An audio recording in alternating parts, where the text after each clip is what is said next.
koutou ko Andrea Skews toku ingoa. Tēnā koutou, tēnā koutou, tēnā koutou katoa. Welcome to Karori's Local Government Meet the Candidates 2025. There's many topical flyers in the lobby for you, your viewing pleasure. There's a live stream happening at the moment thanks to John Sinclair up there in God's Nobody Knock 'em Off. If you are on our Facebook page, you should be able to find it. It's at Karori Res. Yes. How tonight works. Nathan, our mic wrangler and candidate order randomiser in chief, will be randomising who he hands the microphone to, so it's in no particular order. It will then go round. Derek Neil is our timekeeper. Each candidate will have 1 minute intro, guided question by us, then 4 community questions sent in, 1 minute answers each. Derek will be timing. He'll give you a friendly bell at 45 seconds. Just a quick note to explain that tonight we're focusing on those big picture topics that the whole community's highlighted by submitting questions prior. We're aiming to offer a fair and democratic platform so every candidate gets equal time to share what they stand for. That means we won't have time tonight to go into anyone's individual specific detailed questions, but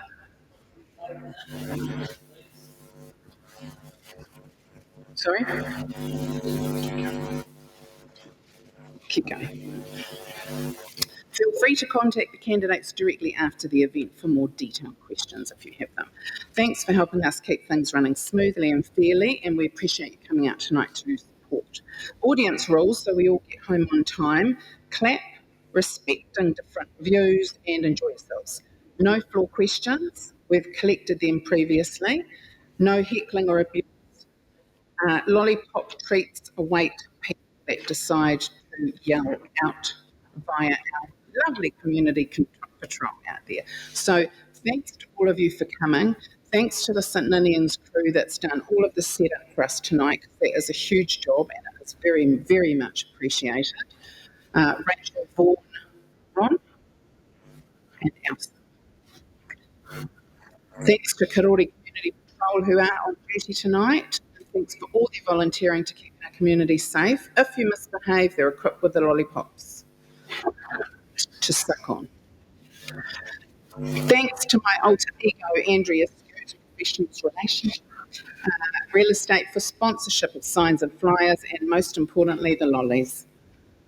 Thanks to the candidates who are probably running on caffeine and determination at the moment, plus the lollies this evening. Thanks to our KRA subcommittee, Derek, John, Nathan, and Belinda, who's not here tonight, but hopefully watching online. Happy birthday. Keep it brisk, kind, and useful. Close preamble and hand over to Nathan for the karakia. Now,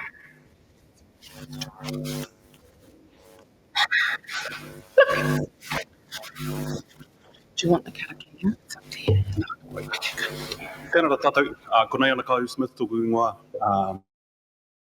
mātou.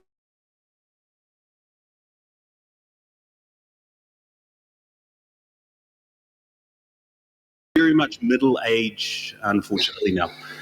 Anyway, we'll just start with our karakia. Feel free to join in if you want to, otherwise ka pai. Tāwhia tō mana kia au, kia maya, ka huri taku aro ki te pai ka huri. Kei reira te oranga moku, ma mahi tai ka ora, ka pua wai, a mātou mahi katoa, ka pono, ka tika, TA, Maori ora. Kia ora tātou.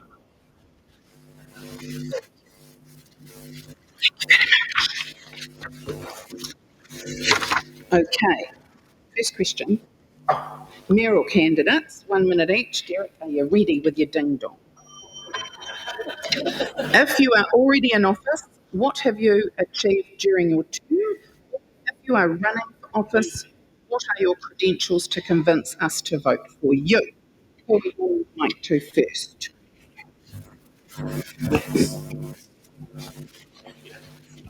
Set up. Kia ora everyone, my name is Calvin Hasty. How are you all doing tonight? There's definitely a lot of you here, which means you're pretty passionate about what's the proceedings. Best known for starting New Zealand's first predator-free community in Crofton Downs. I'm a local local resident up the road here at the Nio, and we scaled that up to predator-free Wellington. I'm sure many of you have traps in your backyards.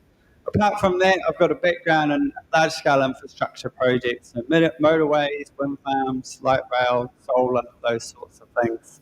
So I can definitely bring that perspective to council to ensure that some of these projects stop blowing out. In fact, one of my key policies is a pause on all capital projects and an external review to see where we're going wrong. Thank you very much. Oh, that was quick. Okay.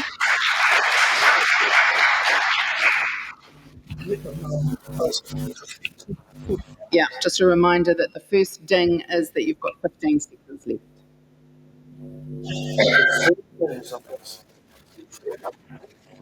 Good evening, everybody. Congratulations, Karori. You are the biggest crowd so far in the city. Well done. So give yourself a round of applause. My name is Rob Goulden. I'm a former professional decorated police officer and army officer. I've been JP for the last 23 years, voluntary service. I run a national motorcycle club doing the recovery in Hawke's Bay for the last 2.5 years. I've got a master's degree in business administration, and I currently am the CEO of my own security company.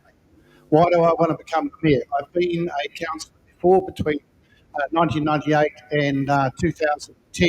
I've watched the city go from a debt of about 70 million to 1.6 billion, and it's time to draw the line. You'll read an article in tomorrow's paper about how I'm going to achieve that, and that's my 1 minute.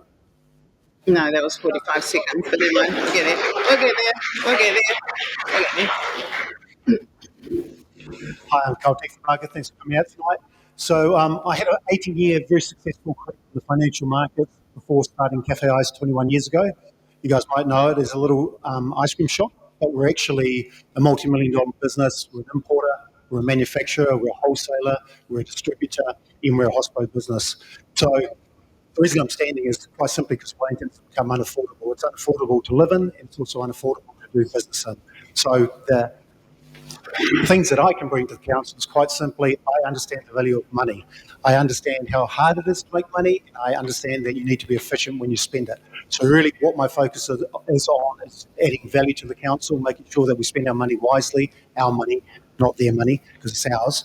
And also that everything we do is in the best interest of Wellingtonians. So it's really just a absolute focus on that, and also because I'm part of the business community, I want to see the businesses start to thrive so that we create job opportunities for youth, because they're the next level of loyal Wellingtonians.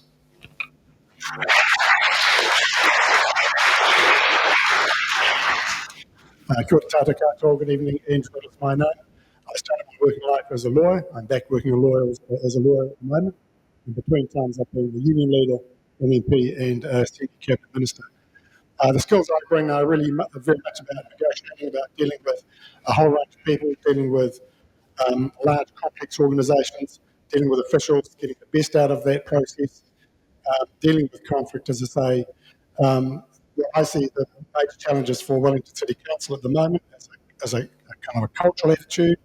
They're not engaging with the public, they're not engaging with business, and we have a council that simply doesn't have a grip on its finances, and it needs much better financial control. The skills I bring are working through our chief executive and working through the council organisation is to change that culture, turn it around, get a council focused on the needs of people in the city, and do the best for Wellington.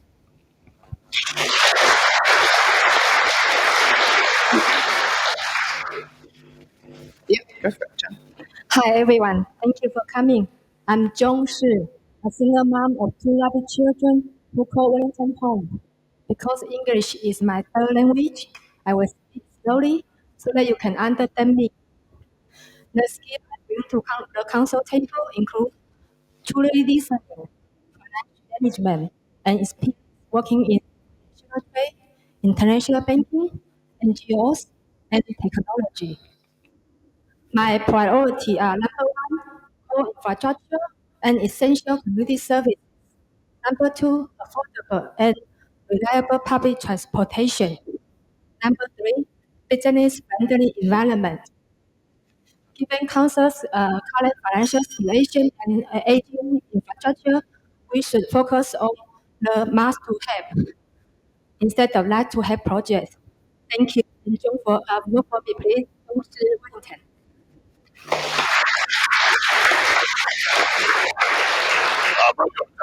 These people can probably attest that this is my best skill. Cruising down the river from Karori, past the convention center onto that cycleway, and then onto the hour they call the pier. On the backs of giant tuna, we'll go forward there. Under Pennywise Mare, we will rewild the town. Climate change and recession, there'll be no need to frown. We will all be ready for the extreme floods and our poor Titia, Pennywise, and more naked. We can go far. Boom, boom.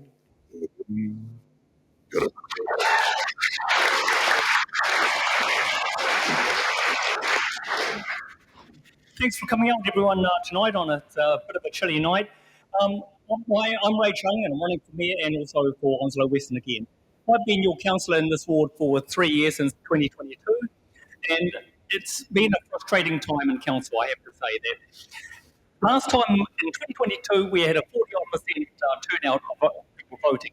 And so this is the council that we've actually had, the council that's increased the debt and increased your rates. So we've got to turn that around.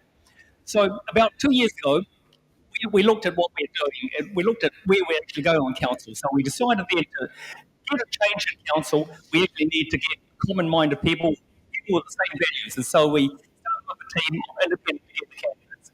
So people with the same values, and so if we get to it on this year, then we will have a zero rate increase. We will stop these continuing rate increases. So thank you.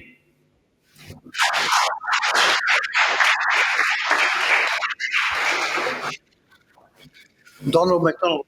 I'm going to use my 3Bs here. Okay, we're done waiting. Donald McDonald. Compare large numbers, millions and billions, and skews is in the Guinness Book of Records, and Sudoku 9s and Ninians.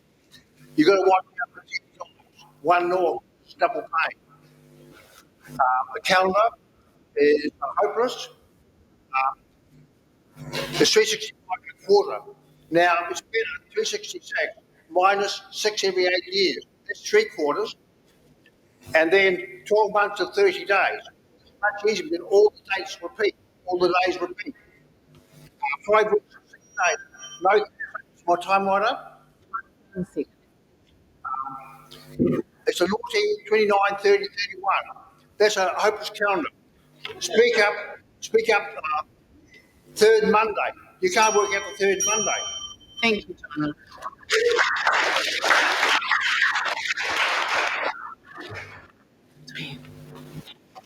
Kia ora everyone, I'm Diane Calvert, been a local ward councillor for the past 3 terms, 9 years. I've always been fiscally prudent, and I've got it to bat for you, and I'm going to hear a hurting on that.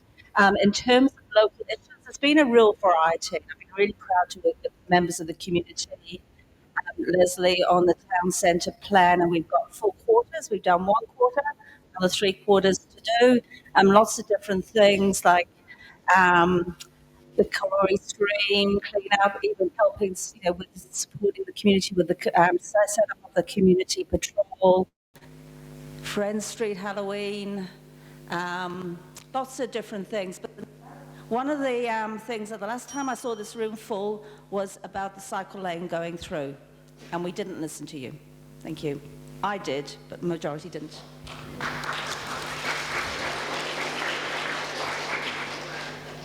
Thank you. So your first question now.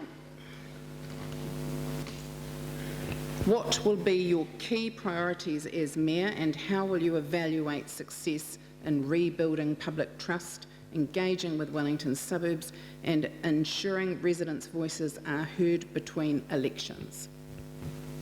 Carl.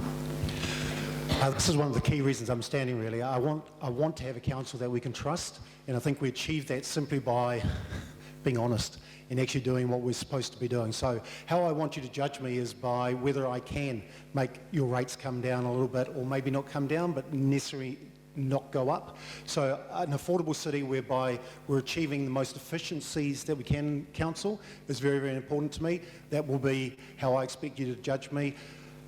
A council that you can trust because we actually listen to consultation. So when we put out consultation, we don't just give you 3 options that we want.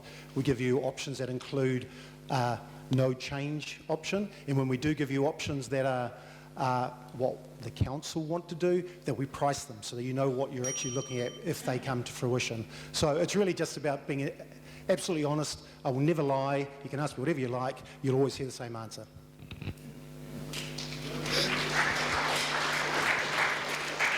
In terms of top priority for me, it's affordable housing. It's about taking advantage of the zoning change that the current council made and making sure that we're getting more affordable housing. And the biggest challenge, I think, for a lot of businesses, they tell me, is getting the early to middle career people and either to retain them or to recruit them, because they're finding other opportunities to go to cities where they can afford to live. Housing is a critical cost. We have to bring that down.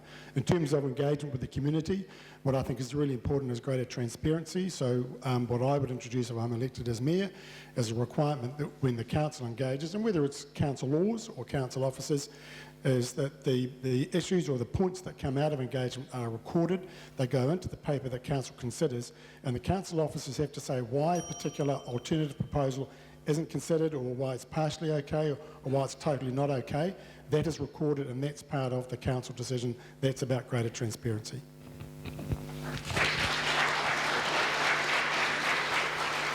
My priority for Wellington is number 1, core infrastructure and essential community services. Number 2, affordable and reliable public transportation. Number 3, business-friendly environment.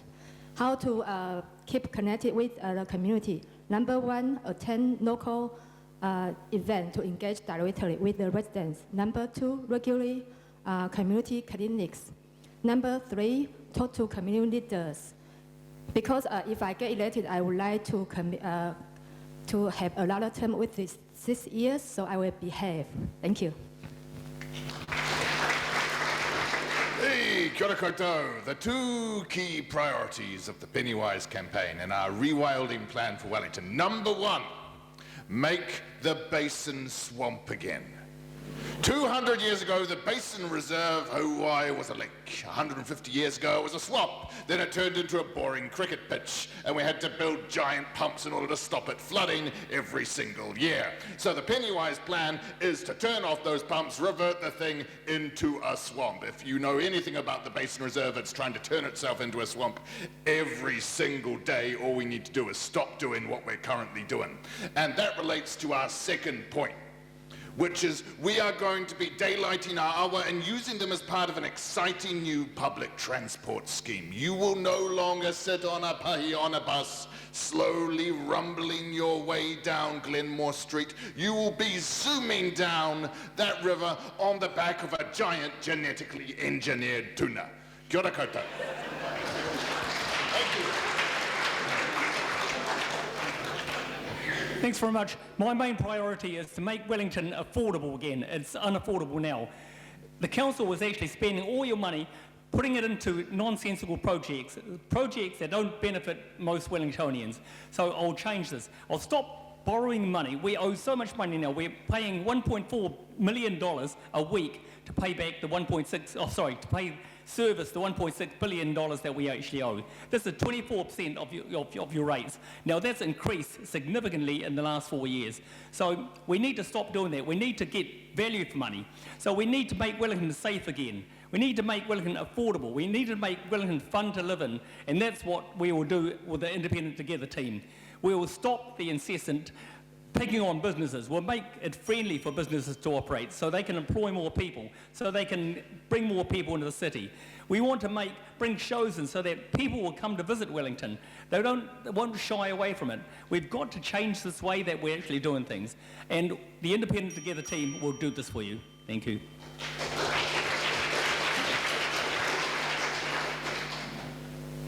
Donald MacDonald Toku Ingoa.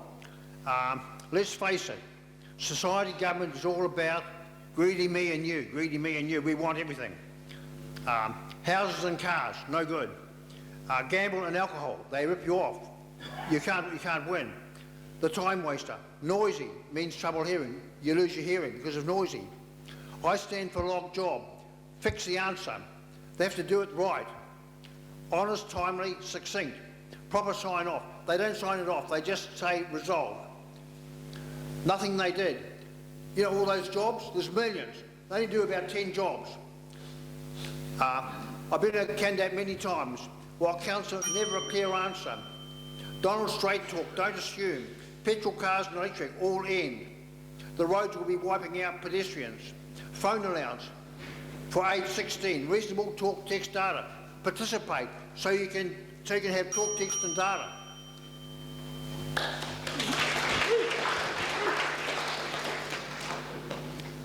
My priorities are reset the priorities for this council, reset the budget, protect what we already have, and grow our city. And if you want to know my promises, they're all already written out for you. They're on my pamphlet, and I've got a plan on a page. So I'm very specific. You won't have to find it in pages of policies or generalized statements. But I think it's really important that as mayor, you have to work around the table. We don't pick who's around that table. It's up to you. So you make sure that you pick people that you know are going to listen to you, not follow their own ideas.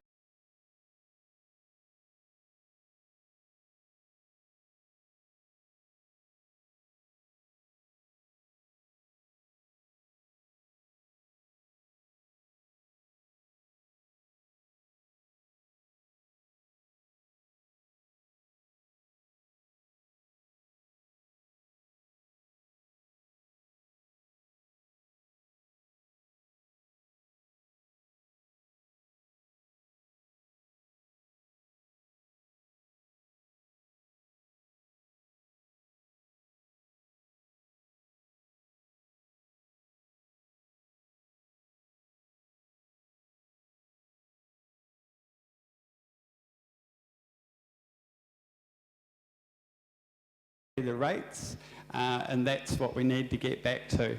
Once we've done that, then we can look at how we grow and as a city, so putting all of our focus on those key infrastructure projects so we can start to build some affordable housing or any sort of housing in the CBD, so we can begin to grow the population again and grow the rate base, because at the moment when inflation goes up, you're copying that because we've got no new people coming and joining us in the city. Thank you.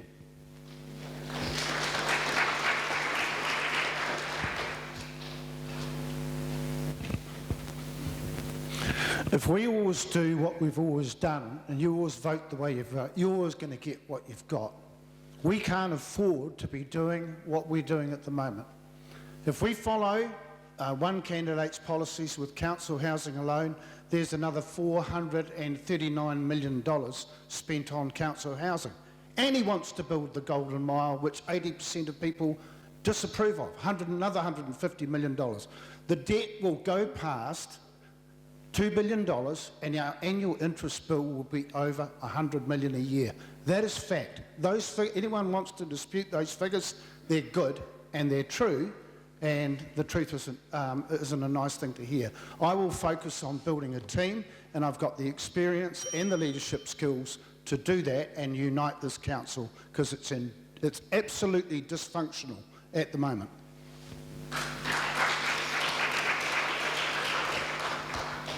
Okay, thank you. Question 2. How do you strike a balance between maintaining affordable rates and ensuring Wellington's essential services and infrastructure receive adequate funding? Whoa. Oh, first up. Cool.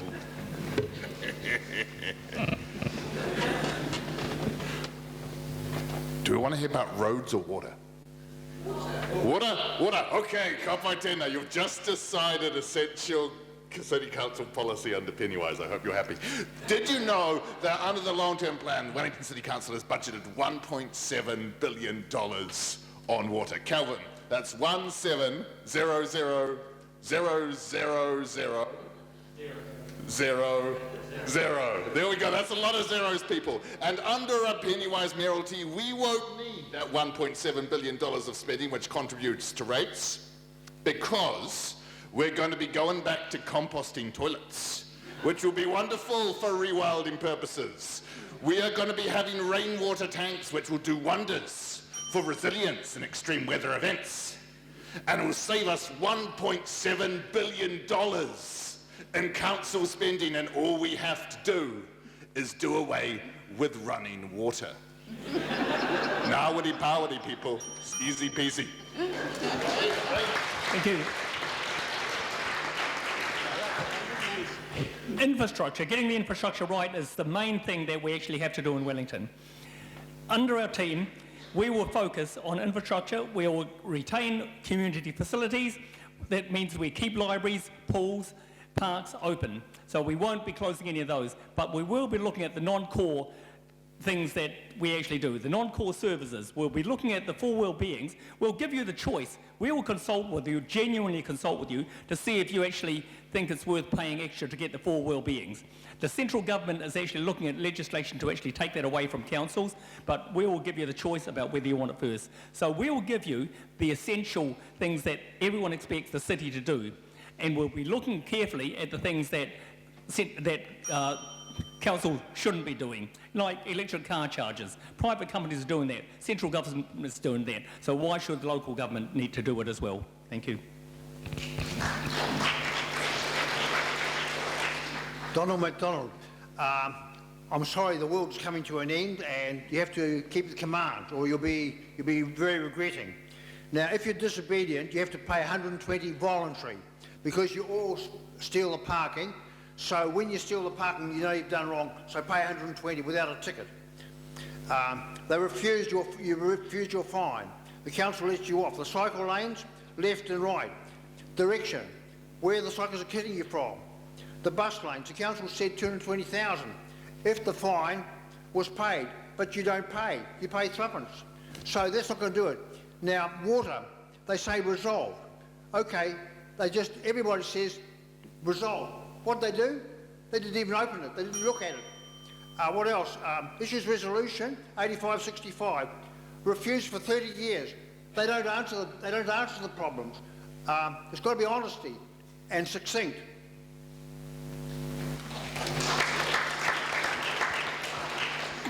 This is the time when we forget the original question.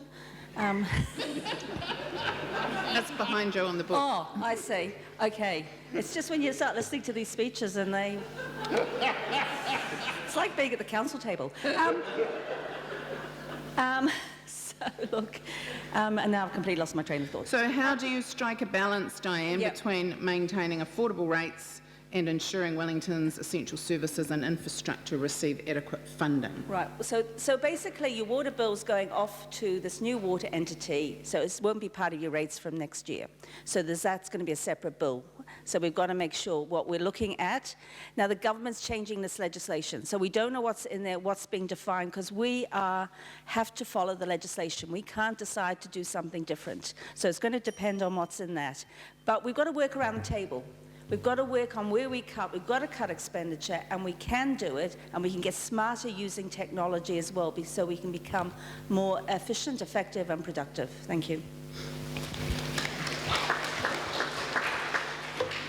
I'm a little bit biased. Rats, roads, and rubbish.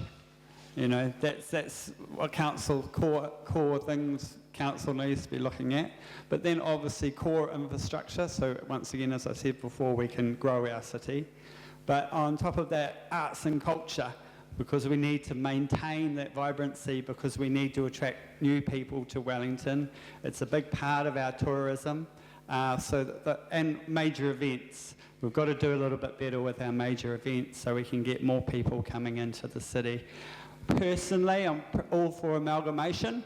I think if we could combine our resources across the region and stop the duplication, I think we're all going to do a lot better. But I don't want to be too controversial tonight. Thank you.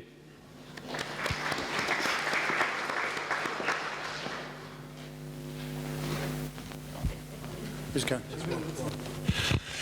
Firstly, I do not believe we do have an issue with the amount of money we get into council. I think we have more than enough money to maintain the services we're doing a lot better than what we are actually doing. I think the issue is how we spend it. So we need to basically audit all our procurement, so what we buy, in all our delivery processes in how we do things to get better value from what we're doing. So I don't actually believe for a second that it's not impossible to keep our rates down. I think we just need to spend the money much more wisely. On top of that, we have to stop doing the stupid stuff that we are looking at doing. Golden Mile needs to stop tomorrow.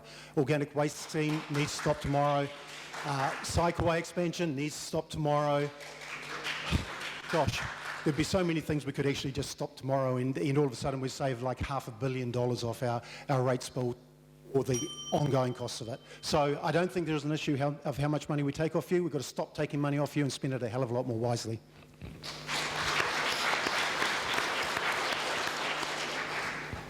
So first of all, the Mayor ultimately is responsible for the annual budget. So for me, the first thing I'd be doing is a line-by-line review of the council's operational spending to make sure that we are getting value for money, and if we aren't, then we have to make some changes. The second big thing are the capital projects. We seem to have a track record of not managing large capital projects very well. We see that with the town hall and the sludge plant. So two things about that. We need to, what I would do is set up an external group with engineers, accountants, others to look at the contracting that we're doing and the management of those projects to make sure that they're being managed well and effectively and they're not leading to big cost blowouts. The other is, of course, all the projects on the long-term plan. So my commitment is that any unfunded project or any project for which there is no contract let, that is reviewed, and we will find that there'll be things that we just can't do and we will have to say no. Then we have to get back our relationship with central government, get a regional deal and get government support for the infrastructure projects that we need.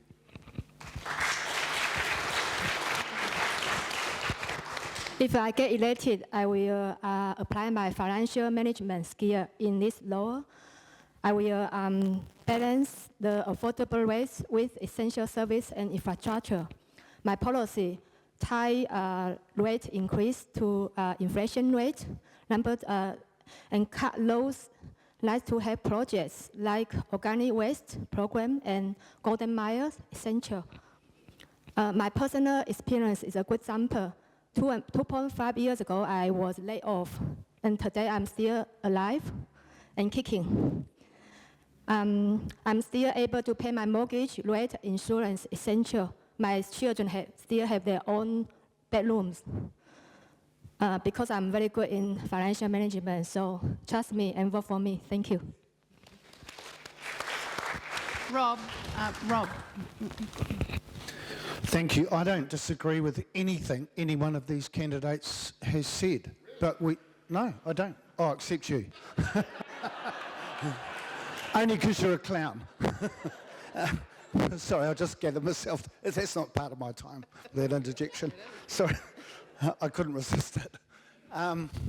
Look, I do agree with just about every comment they've made, but the focus, the trends, you can't deny them. If you're paying $8,500 in rates right now, in 2034, you're going to be paying $20,000 a year. And on a fixed income, no one can afford that. So we've got to stop that trend. Rates have to be below the annual rate of inflation, or CPI. So that's the first thing. We have to unite a team. We have to, I've named 7 projects on a billboard out there where we get outside help and investment to restore the city. We need to get the rates differential down. It's the highest in the country. It's not at 3.7 to 1. So there's a whole lot of work to do, and it's not going to be an easy task. The Don Post said anyone who takes on the Mayoralty right now is a masochist.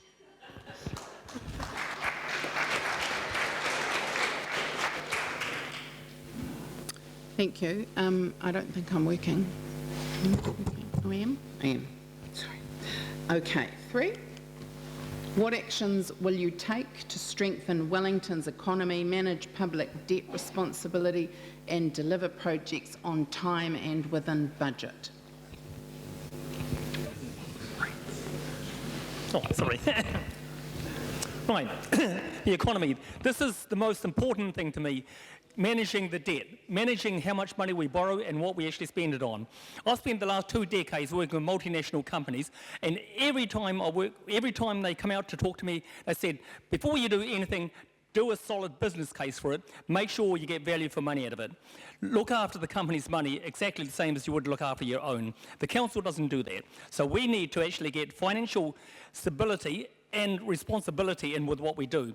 No more $500,000 bike racks, no more $2.3 million toilets. So we'll get the finances under control, we'll put the money back, instead of increasing the rates continually, we'll put the money back in your own pocket so that you can actually spend it on your increasing insurance, on all the bills that you have to pay. We will do that.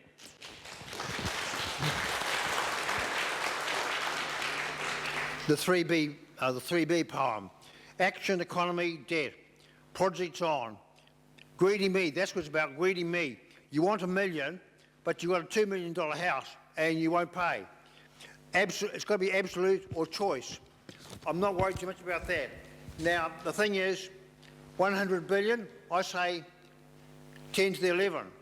You count the number of noughts. Those 10s to the 11 are magnitude of pain, the pain barrier. So when they say million, billion, trillion, you don't know what they're saying. It's all a mumble. The school calculator. Okay, good. Somebody else?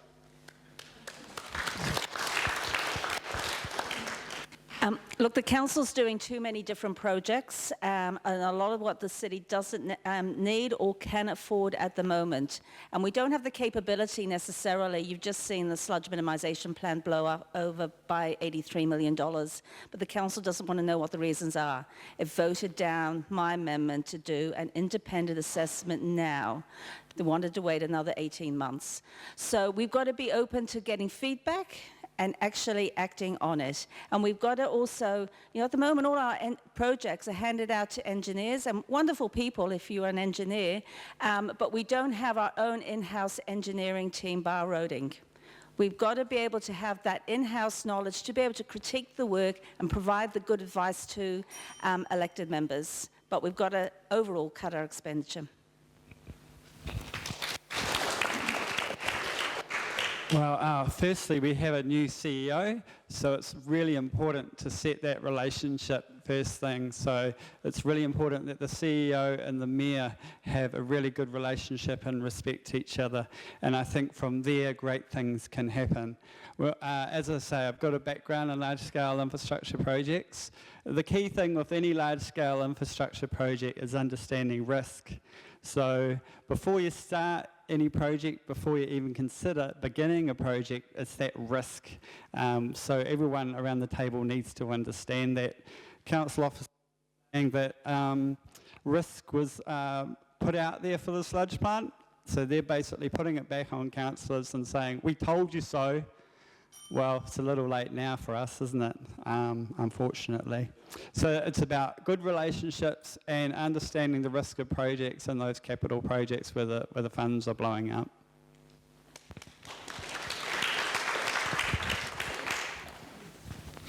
I've lived in the city since I was 10 years old, and that's quite a few decades ago. Probably about 4 or 5, no, at least 5. Wellington, the Wellington economy. We need to focus on the things that we're good at. Film industry, tourism. We're not a manufacturing town, we're a political town. We're not a manufacturing town, a forestry town, or a fuel town. Focus on the things we're good at. Tourism, the film industry. Sorry? Well, can you be patient? Because that's exactly what I was going to say next.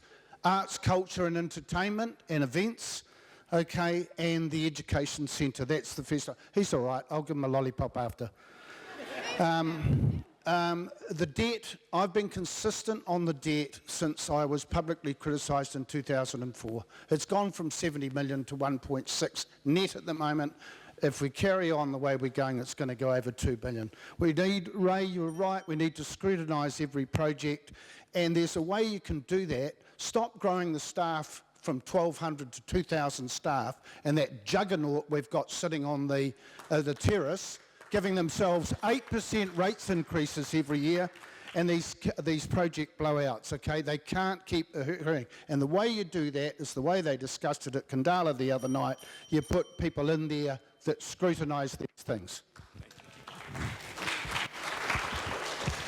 We pretty much need to become a yes city. So we need to attract new business. We need to basically support new business. We need to create the jobs that young people want to do here. So he's dead right, including the arts, tech, science, innovation. That's the area where our real strength lies. We need to basically support those companies that want to do that business here, and not try and tell them how to do business here, but be a facilitator that actually creates an environment where they can not only thrive, but they can also make sure that we can succeed for many years going forward. Getting the debt under control simply starts at stop borrowing. So stop doing silly stuff. So what I forgot about before was social housing. We have to give the social housing back to the government, because that's the only way we can basically keep our costs under control. I know the government don't want it. That doesn't mean we don't have conversations with them and make them aware that they need to be taking it back, because it is their responsibility. And the last one is we need to review all the projects that we've done poorly in the past to find out where we've gone wrong. We always learn more from our mistakes than we do from our successes. I think business will take confidence in terms of investing in Wellington if they see council doing the right things, such as supporting those investors and developers who want to get on and do the affordable housing. And the reason why a lot of other businesses want that to happen is because they're the ones struggling to recruit the talent and the skills that they need to staff up their businesses. So engaging with business and having a council and council officers to do that will make a big difference. What I would like to see within the council is revamp some of the capacity we've got dealing with consenting and stuff, create an urban development office, an account manager approach, so one point of contact for any person who's working to get a development on board, and that person helps that developer or investor navigate their way through council. I already talked about what I would do with the capital projects, and that is have some external oversight, because clearly our project management skills are lacking, and we need to do better at keeping the cost of those projects under control. Regarding economy, I would like to reduce commercial rate, because at this moment it's 3.7. It's the highest one in New Zealand. The second one is I would like, because Wellington have two universities, Victoria and Massey, I would like to attract more international students and tourism. Regarding public debt, I would like to cut those nice-to-have projects like Organic Waste Program and Golden Miles. Regarding projects on time and with budget, myself is an IT developer, and I also major in data science. I think I will reduce employees in communication position and hire more employees with engineering background, because so that they can give us advice. Thank you. One of the beautiful things about a lot of the Pennywise policy is that not only will it not cost us a cent, in fact it will save us money. Apart from the genetically engineering giant tuna and the other plan, which is more as part of like a bus network, that will probably cost quite a bit. But the daylighting hour, we simply need to stop doing what we're already doing. Did you know that the City Council pours $70 million a year? Not into beautiful rainbow public toilets, but into the city's roads. And by cutting that, not only do we cut $700 million of spending over 10 years, but we provide a beautiful low-cost way of daylighting our hour and incorporating them as part of a beautiful public transport network. You won't sit in traffic. You'll be zooming down on the back of giant tuna and roaring across the flatlands on the back of giant genetically engineered moa. It'll be like that Pātea Maori Club anthem cover come to life. Kia ora.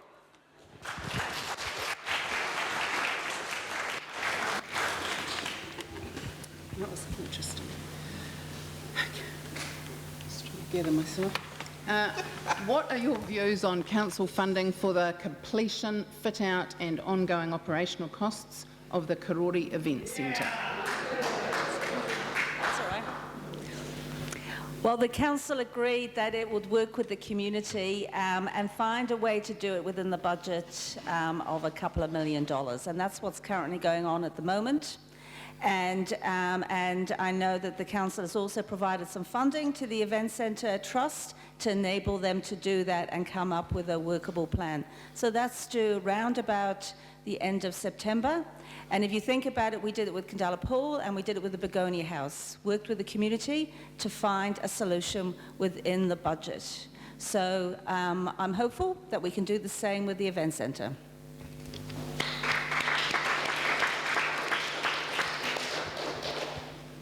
I'm seeing about $700 million we could cut from spending. So I think, if we can save $700 million over here, we can definitely find the money for the Karori Community Centre. Thank you.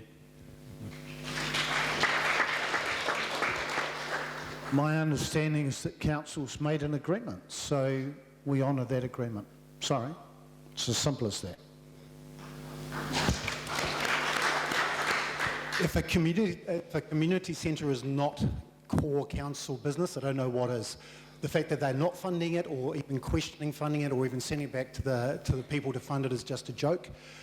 They've currently agreed to spend $800,000 on putting a design together for Dixon Street, a 300-metre straight piece of road in Wellington, where once the design is done, they're looking at spending $7 million on it. You guys can keep that $7 million as far as I'm concerned. Leave Dixon Street alone. There's so much wasted in the council. These sort of core projects should be funded, and it shouldn't even be questioned.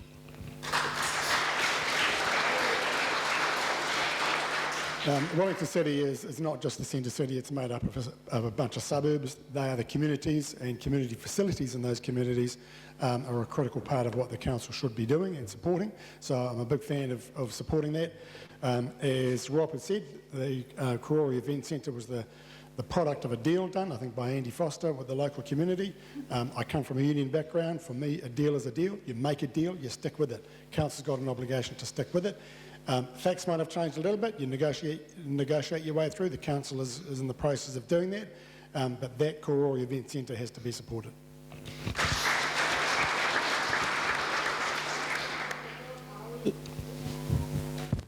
I support Karori Event Center completion, fit-out, and ongoing operation costs, because compared with those big numbers spent on organic waste, golden miles, minimization, I think Karori Event Center is more important. So I will support that. Thank you. Kia ora tātou.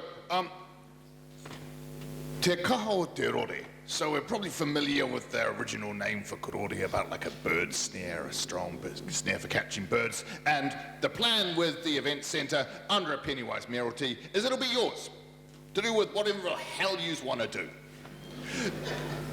On one condition. We're worried that we might be overrun by more, so we're also going to bring back, just in case, the Hoki Ha seagull, and that eagle will need somewhere to nest. So here's the deal. You guys build a giant nest on top of your event centre. And then other than that, you're allowed to do whatever the hell you like. Kia ora.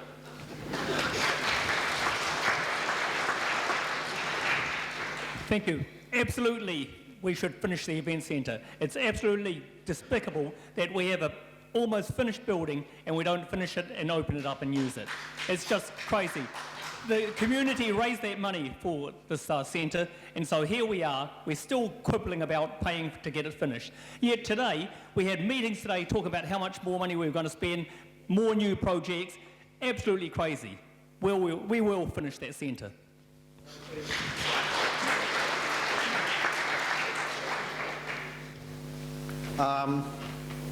Views, funding Karori events. Yes, libraries, print out the library, because there's not many books there, it's all done on computer. Meals, exercise, senior drama, I do that one. Community support, I support and donate.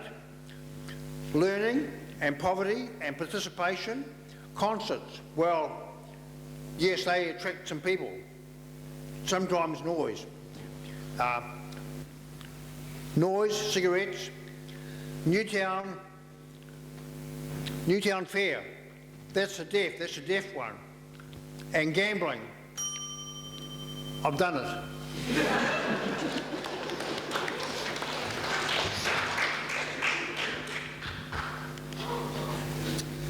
Okay, we've got a few yes/no questions. So, Nathan, do you want to maybe give it to the first person, and we're just going to get you to pass it on. All I want is a yes or no.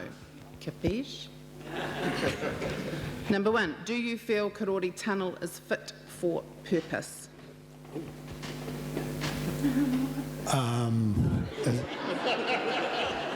Sounds like no, but I don't use it that often.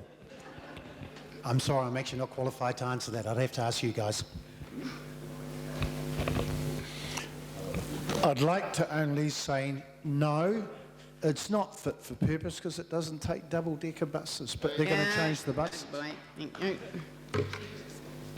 Find me a tunnel in Wellington that is fit for purpose, no. No, but a call out to Bill Guest, or late Bill Guest, yeah. who Yay, did that Bill. wonderful report. I came tonight on the University Bus 18, and I was expecting to come out at Donald Street after me, but it seemed to come. I don't know how I got here, but Yes or no, Donald? yes and no, yes and no. Yes all and good, no. all good. Okay. Ray? No, it's not, but if we raise the roof, we could fit double-decker buses through there. Yeah, message for Heritage Wellington. Hell no, it's not fit for purpose. Bendy buses, crazy. Sorry, I have no idea where is the Karori Tunnel. I thought I know Mount Victoria Tunnel, but Yeah. Okay, that's over our side, the Karori one. Right, let's go on to number 2. Number 2. That's okay. Let's keep that going. Do you support building a secondary school in the West? Yes or no? Keep it going. Yes or no, secondary school in the West? I have no idea. Sorry for that. Okay, pass it on. Yes. Yes. Ooh, that was a tentative sure yes. yes. I'm not sure about that. Yes, but they sold the land to a developer. Ooh, ouch. Yes, and they sold the land to a developer. Secondary school education means indoctrination, critical reading. That's very important, critical. You've got to study what you learn. And basic computing, I do coding. Basic, RFO. Yes or Richard no? Feynman. Yes or or no? no? That's Yeah, it, that's right. that's it. It's all indoctrination. You've got to learn. Good job. Thank you. Ray? Yes, but don't let the council build it. You just say you won't let the council build it, Yeah. or only if the council builds it. All right, pass to me. All right, then yes, but only if the council builds it. Love it. Those Moa and Tuna will be very full, ferrying secondary Yes or no, boys? teenagers Come on. around the city. If you are standing under a political banner, will you share the details of any party pledge you signed? Yes or no? Yes, we have 5 members. Just no yes pledges. or no? Carry on. sorry, can you repeat your question, please? If you are standing under a political banner, will you share the details of any party pledge you signed? Yes or no? Are you independent? I'm totally independent Okay, and carry on. 100%. Yeah. Thank you. Yes, all my pledges are set out in my material. Thanks, Andrew. Not applicable, I'm independent. Independent. Independent, but not independent together.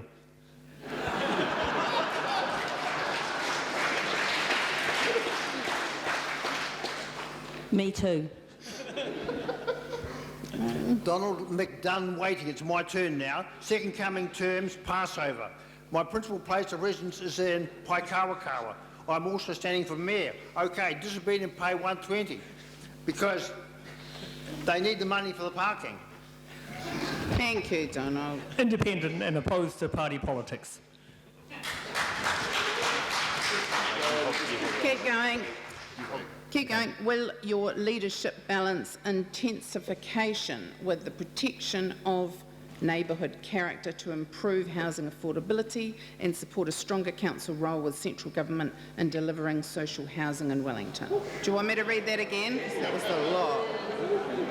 There's there's actually several answers there. Will your leadership balance intensification with the protection of neighbourhood character to improve housing affordability and support a stronger council role with central government in delivering social housing in Wellington?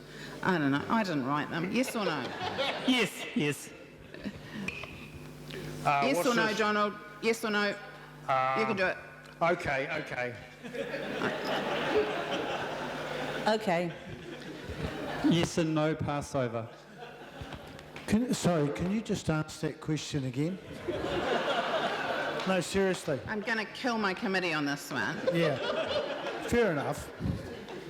Will Yeah. your leadership balance intensification with the protection of neighbourhood character to improve housing affordability and support Yes to that. and support a stronger council role with central government in delivering social housing in Wellington? Absolutely, especially if they buy it.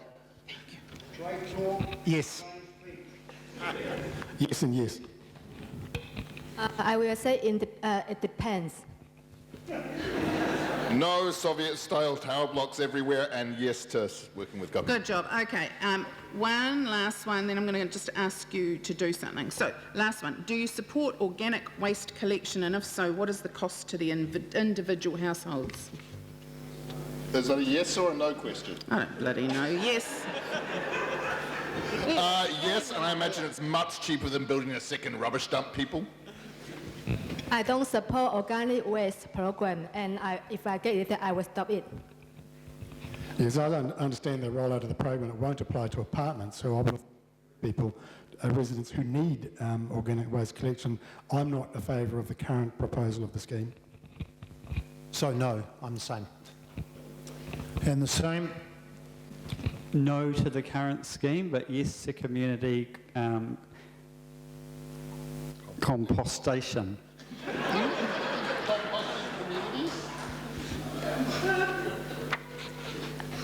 Porirua and Lower Hutt have put their involvement on hold. This is meant to be a regional program of working in organic waste, so I'm not supporting it in its current structure.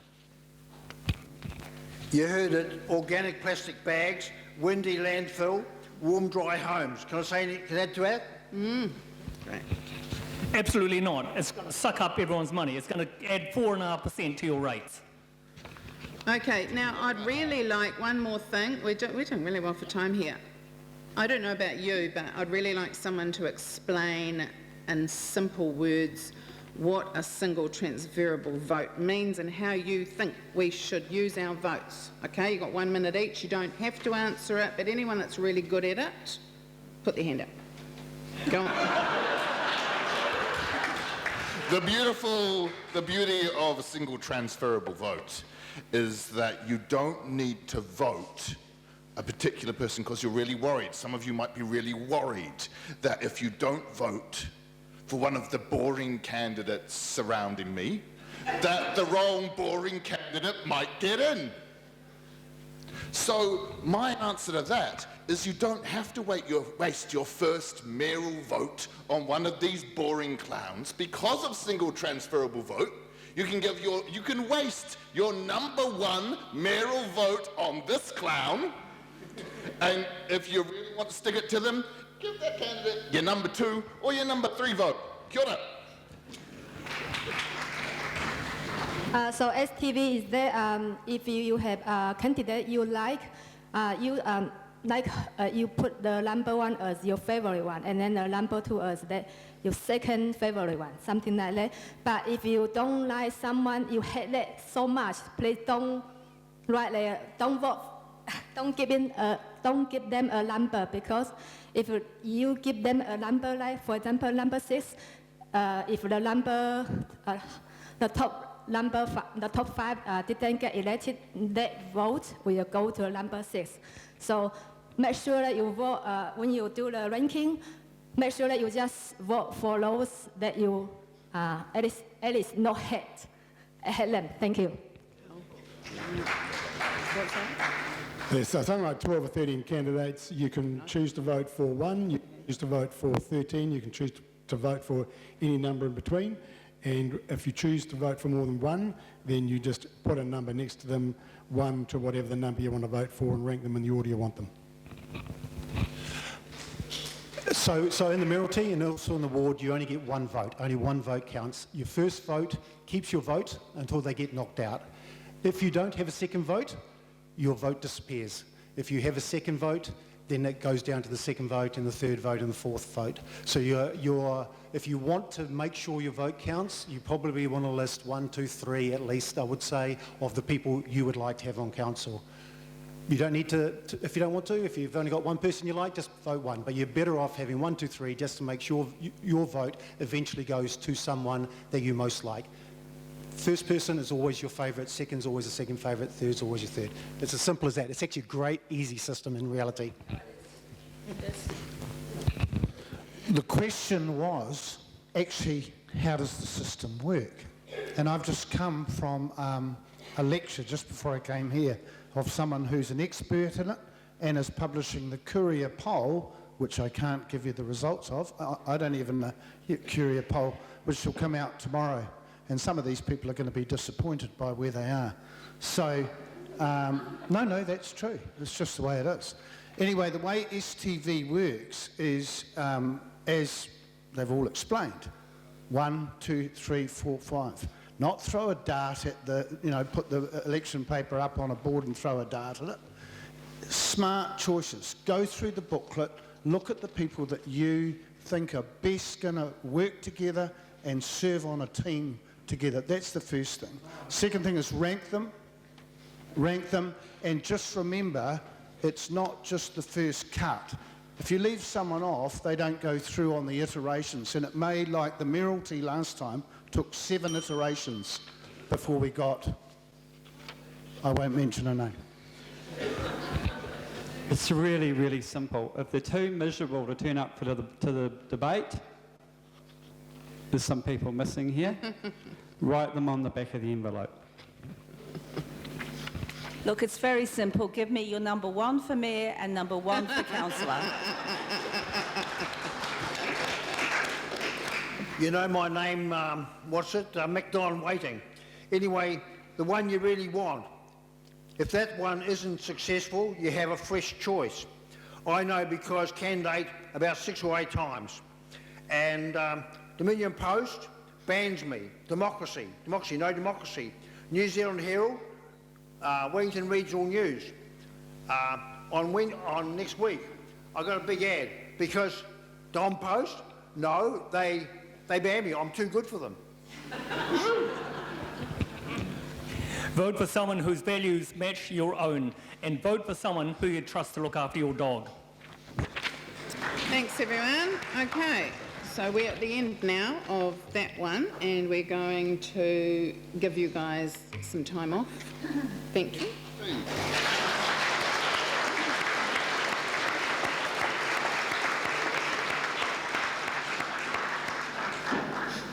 So feel free to hang around to talk after, or if you've got things to go to, totally understand. Appreciate you all coming out, and all the very best. Thank you. Obviously, our ward, the people that are running for ward council, hang around. The next people up are our Maori ward candidates, which is Matthew Rewati and Tapaia. Oh, come here. Come and sit.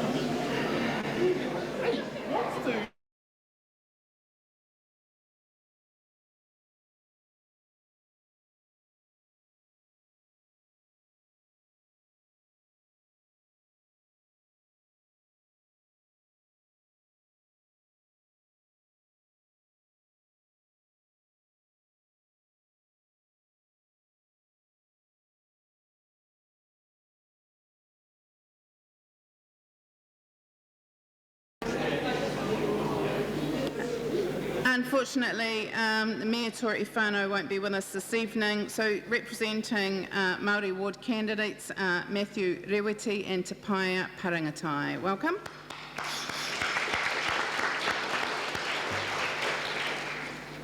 So we're going to go the same with you. If you're already in office, which you're not, so if you're running for office, what are your credentials to convince us to vote for you? 1 minute each. Tēnā rā koutou katoa, ko te paia paringa tau tōku ingoa. When I think about my credentials, so I bring experience in leadership roles across the tertiary, academic and not-for-profit sector. I have experience in governance, both at national and international level, and one of my priorities is about collaborating with different people to get results that benefit communities. I'm passionate about Wellington. I grew up here, lived in Strathmore, Miramar, Berempore, and I live here today with my whānau. I've experience in central government, so I know what you're talking about when you think about central government and how that influences local government. I also have a background in local government as well as a staff member and also working with councillors, so I understand how complex issues can be for communities. But one of the things that I'm absolutely passionate about is the collective brilliance of community and how working together we can achieve better, resilient outcomes for all of us now and for the future. Kia ora. Kia ora.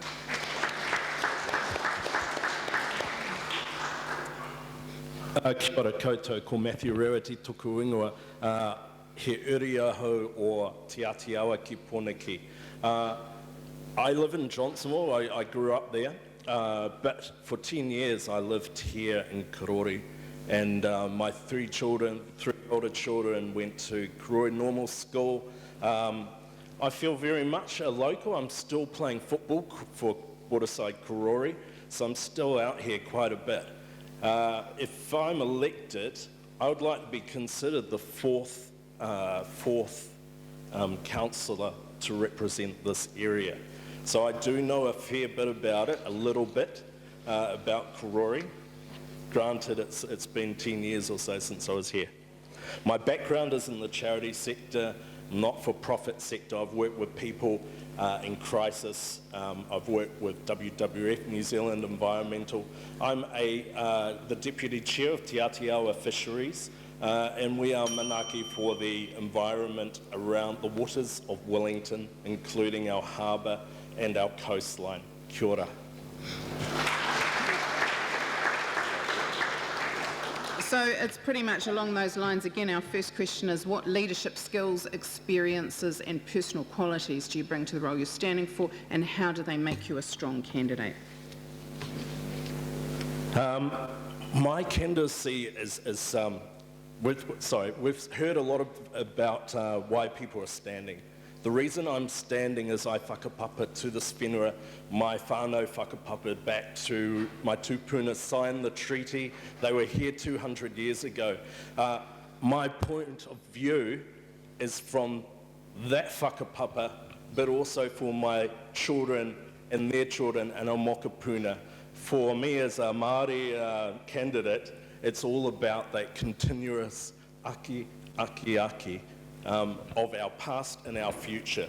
But I would like to think that the skills and experience that I've had from living here my whole life and working in some interesting jobs will bring a lot of experience, especially dealing with Wellingtonians, especially dealing across all that charity sector and working with people kanohi ki te kanohi. Kia ora. Kia ora, mō taku here. I'm sorry. I was going to say ditto for what I said before, but that's not entirely appropriate. So I'll follow the example of Matthew here and let you know why I'm standing. So I'm standing because I believe in a future shaped by taonga i tuku iho and bold possibility, one that centres and values the wisdom of elders while also nurturing the potential of emerging leaders. And that speaks to our priorities of today, but also making sure that the decisions we make today collectively leave a much better legacy of positive decision making for future generations. So if you understand taonga i tuku iho, you know that the role that we play today and the perspective that we have today needs to benefit those who have yet to come forward. Okay?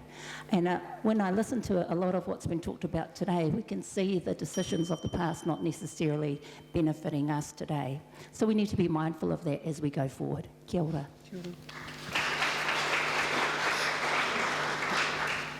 How will you strengthen Council's partnership with mana whenua to move beyond a minimal viable product approach, ensure continuous improvement and achieve both stronger results and greater efficiency over the next 3 years? Okay, so that building on what I talked about around taonga i tuku iho, that is fundamental for how council, but also communities right across Wellington, engage with mana whenua and understand the role that mana whenua have inside this rohe. But not only that, mana whenua who they align with and their partners. So there's the kōtahitanga o ngā iwi e toru. So when you look at Te Whanganui Ātara, that's one perspective, Wellington City, but it's actually from a mana whenua perspective, reaches right across to Upoko o Te Ika. So that's the Art Confederation, Te Atiawa, Ngāti Raukawa ki te tonga, Ngāti Toa Rangatira.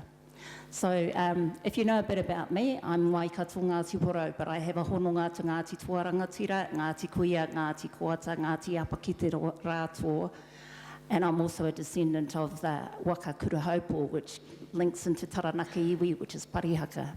So when I think about how do you strengthen that relationship with mana whenua, it's ensuring you have one, sustaining it, putting the time and effort on it, and not making excuses that it's too hard. Kia ora.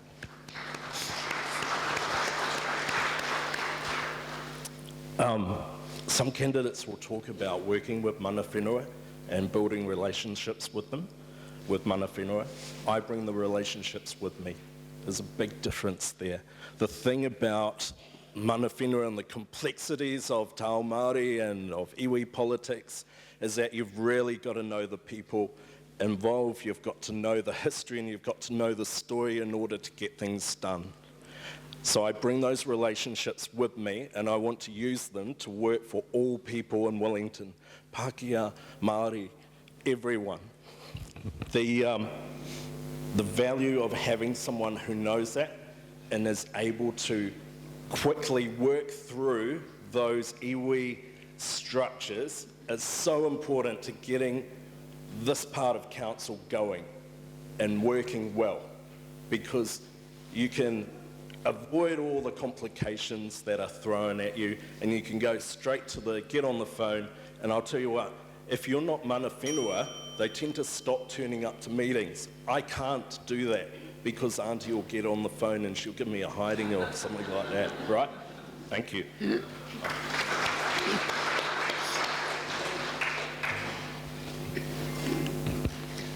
What strategies will you pursue to help Wellington attract and support Māori businesses, from mana whenua enterprises to Māori entrepreneurs, so they can thrive and contribute to the city's prosperity? These are great questions. One of the things that I've worked into the Labour Party policy and local government is to ensure that the local BIDs, business improvement districts, including I believe there's one in Karori, have some funding to work with mana whenua. And that will enable money to flow back into the community, and it will enable the BIDs to conduct genuine relationships with Māori. Kia ora. Kia ora. I'm just going to tautoko here that comment. These are great questions. When I think about the Māori economy, and most of you will know it's an increasingly and valuable contribution to the New Zealand economy. It's now at 70 billion. And we do need to attract it as a capital city. We do need to attract business in general, but because this is a growing segment of the economy, we should be making an effort. What we need to do is ensure that our relationships with Māori are solid so that we are an attractive partner. because Māori are continuing to innovate, and that innovation is generating business. We all want to benefit. Some do, some don't. So the question that we need to ask ourselves is, what are the things we do really well? Let's amplify that. And what are the things we need to stop doing? So when it comes to te reo, first language in this country was te reo Māori. The treaty is in 2 languages. We need to understand that, move beyond it, and do better as a community right across the board. Kia ora.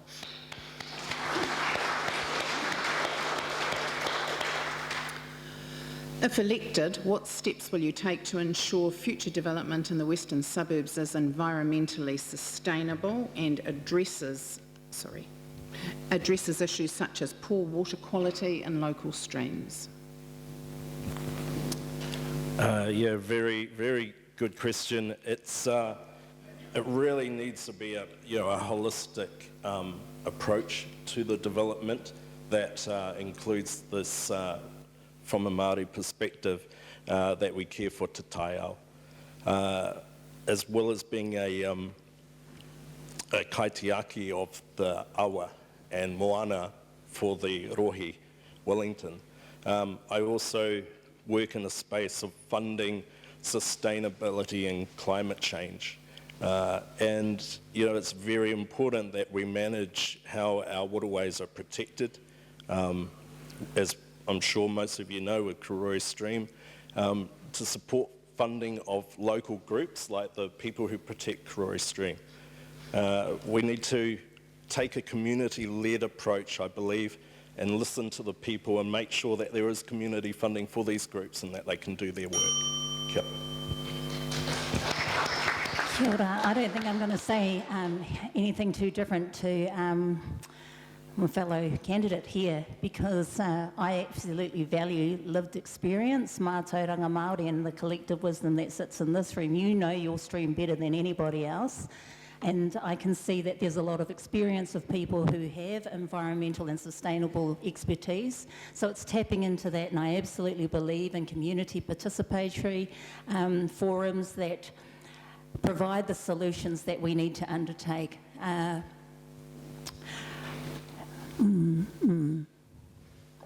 So as a Māori, and you all know this, te taiao is absolutely vital. We are one with our environment. Our environment sustains us, we sustain the environment, and in doing so, we're looking after those future generations.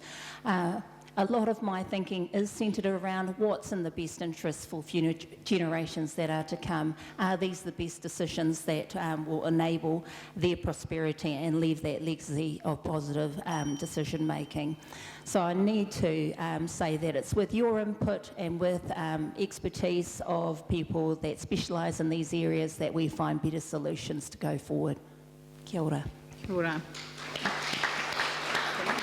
And on that topic, shout out to Joanne Davidson at the back there, who leads our Friends of Waipahihi Karori Stream group that test our stream regularly, and a pretty amazing group. So now we've got some yes-nos for you as well. Lucky things. And they're the same ones. So, yes or no? Do you feel Karori Tunnel is fit for purpose? No. No. Do you support building a secondary school in the West? I do, because, yes, but with the amount of traffic going in and across the city, it would make a big difference to reducing the travel and the climate change. Good point. That's an easy yes for me. I'm passionate about education and families. If you're standing under a political banner, will you share the details of any party pledge you signed? It's not applicable to me. Kia ora. I am Labour Party endorsed. As Andrew Little said, our pledges are available. Absolutely. Thank you. Do you support organic waste collection? If so, what is the cost to individual households? Sorry, can you ask that again? Do you support organic waste collection, and if so, what is the cost to individual households? What is the cost? This is a yes or no question. I know. Everybody's fired. Yeah, nah? No, yeah. Okay, and the last most important one. Do you support council funding completion of the Karori Event Center, its fit out and its annual operational costs? It's a yes. Absolutely. Thank you. Wonderful.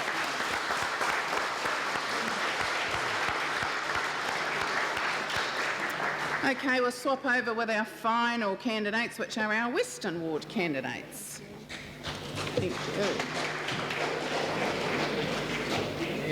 I'll give them 15 seconds longer, which is just 30 seconds. Good idea. Yeah, it's good, doing good. Thank you. Is everybody comfy? Feel free to grab yourself a drink of water if you want and have a drink.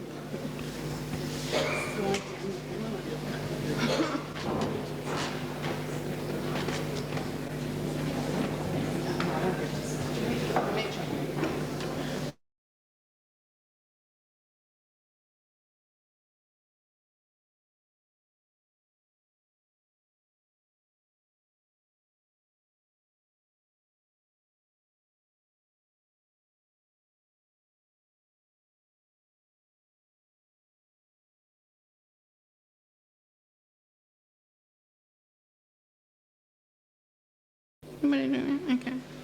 Well, we're doing perfectly for time, so I'd just like to thank you all for not waffling on for too long.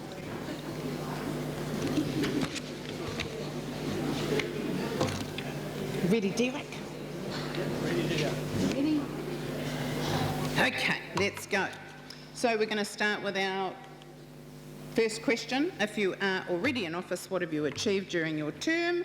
Or if you are running for office, what are your credentials to convince us to vote for you? Feel free, if you've already answered these questions, to pass the microphone on or do it again.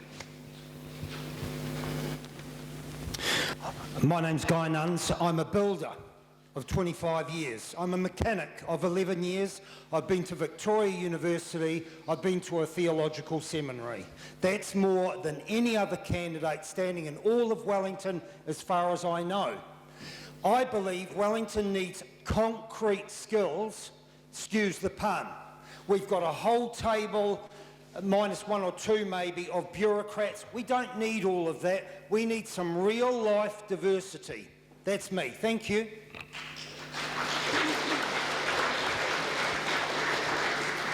Good evening, everyone. My name is Lily Brown, and I have a business background. I'm a successful entrepreneur. I know how finances work. I know how to read spreadsheets and make it work. And I know how to lead teams. And I've served on community boards in the past. And at the moment, I work for a primary health organization that promotes health equity all around New Zealand. I understand the importance of governance, and that is what we need. But most importantly, the credentials is one side. I have the mindset that being a good councillor is about the people, and the people. And I've spent the last 6 months talking to the community, understanding what the local issues are, that we need better representation for our rural communities, with the problem with school buses, the issues for Karori like loneliness, youth engagement, and access for people with issues not being able to catch the bus or get parking.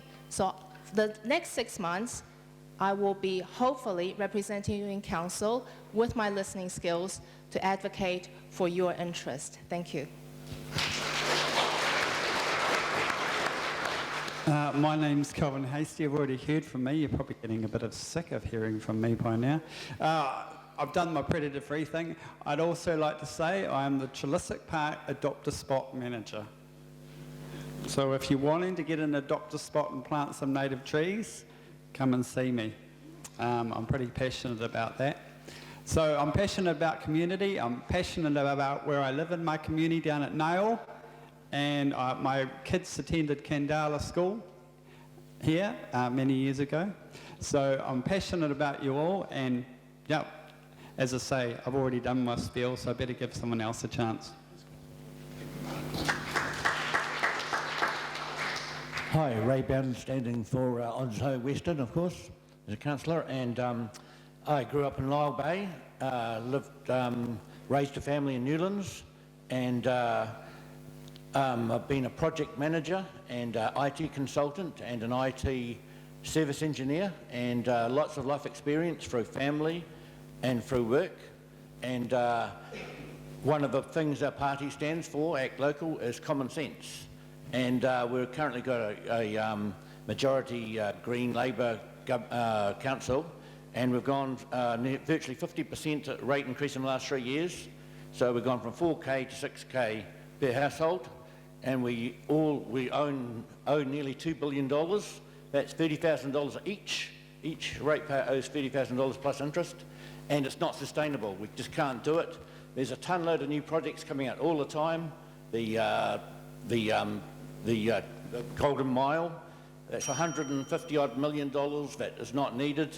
There's the new Keys program, that'll be another $100 million. There's the Frank Park upgrade, $46 million. Time, okay? So yeah, want to save money. Great. Thanks very much. I've spent the last 2 decades working on major infrastructure projects around the world. But when I came into council, I thought that everyone would actually be given jobs where their experience and their expertise and knowledge would actually help them to benefit Wellington. But this is not the case in this current council, but I would actually change that. The things that I've done, I was instrumental in helping to stop the Reading deal. I took that, when it looked like it was going to pass, I took that to the Auditor General and gave them the figures on what it was. And so I will stop wasteful spending. I will stop nonsensical spending. I was one of the first to vote against the sale of the airport shares, and one of my colleagues down here would disagree with me all the time, but I'm always out looking at the projects that we're doing and stopping the wastage.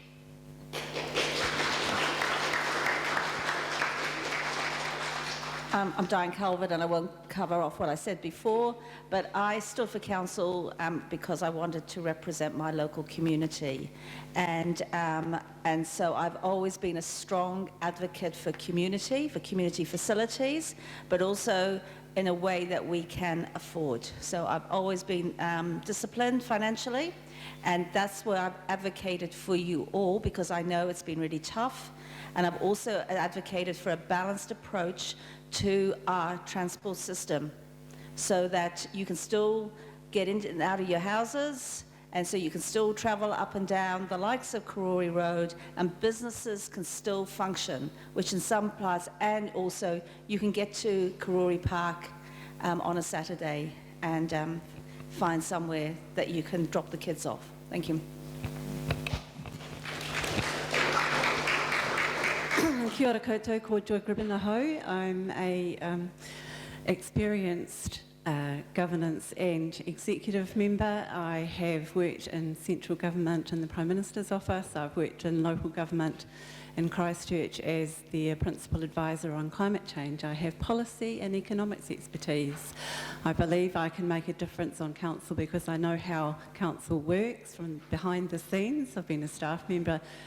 Christchurch City Council is a very transparent and accountable council, and I want to see our council live up to the grade on that as well. I am also a former director of engagement and outreach, and it is essential to me that to make decent policy we have to listen to the community and make things work for you, because that's the whole point of council. I am also a person with a big heart, and I want to make sure that we look after our council tenants. I don't think their housing has been upgraded properly, and it should have been done years and years ago. I'm kind of outraged at that. And I look after the homeless on a Wednesday doing their laundry. So I will also look after you.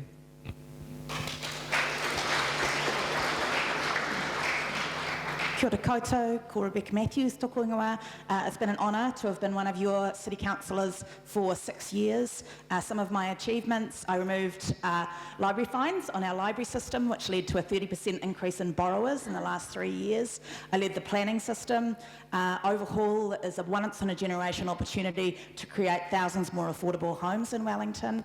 And I've also been the chair of the committee that has overseen record investment in water, and you will have seen the difference. We are cleaning those leaks up. There is a lot more to do, but we are making a difference in the water space. I believe that a core role of councillor is not just to complain about problems, but actually focus on solutions for them.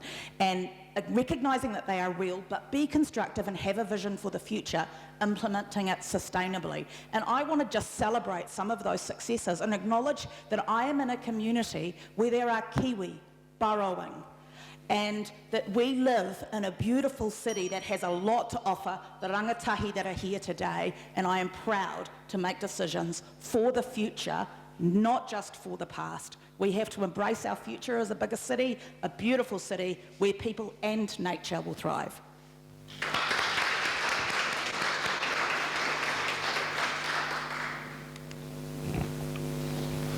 What leadership skills, experiences and personal qualities do you bring to the role you're standing for, and how do they make you a strong candidate?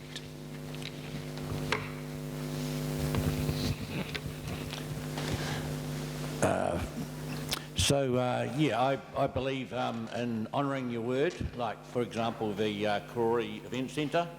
Though it was promised several councils ago, is on the caveat that it's going to be used. I am fully supportive of that. I'm a Christian, I believe in Jesus Christ, so I try to maintain high standards.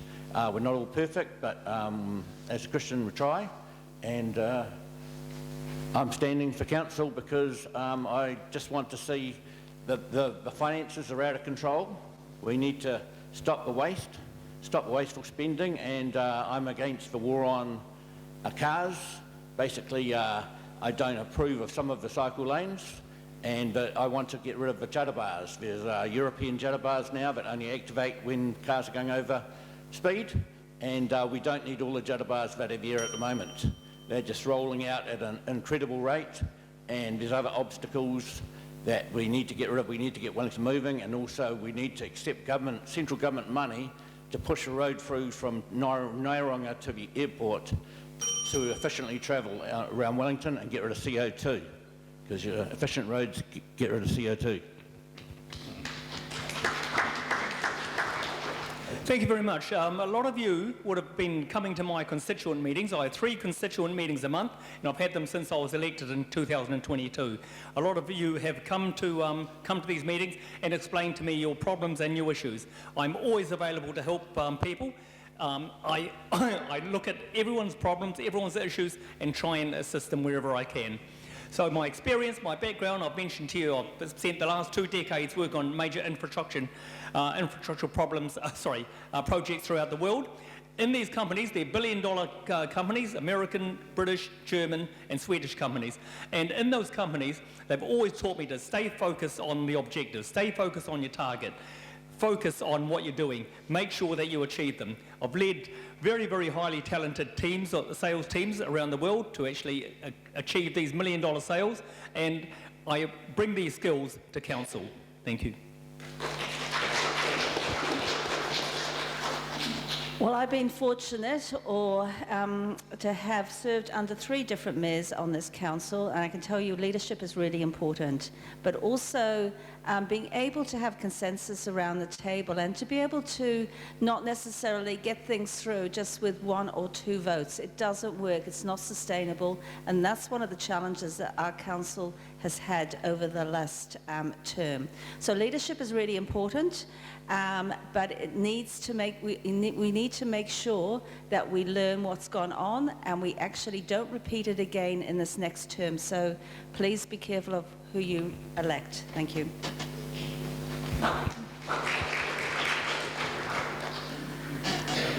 So leadership skills.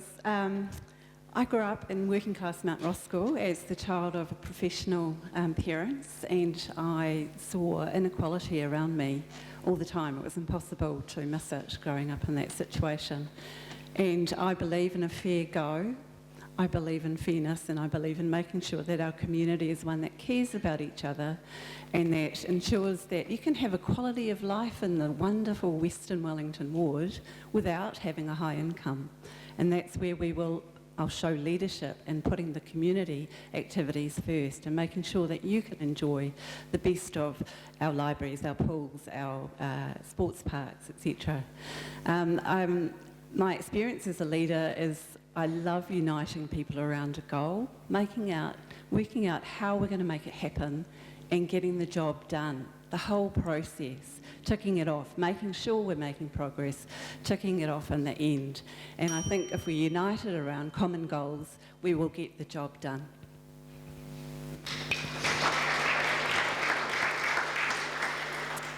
Yeah, I've also worked with 2 mayors, and I think what I learned, and it took me a little while into my first term, but actually a job as a councillor is to be sort of a critical friend to the mayor.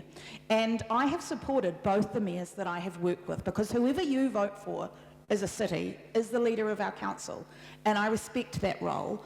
I bring to my role as a councillor and your representative a mix of pragmatism and progressivism.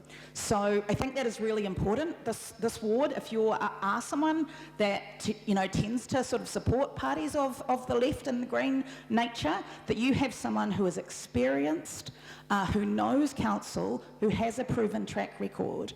And I bring that to the council, and I also take responsibility.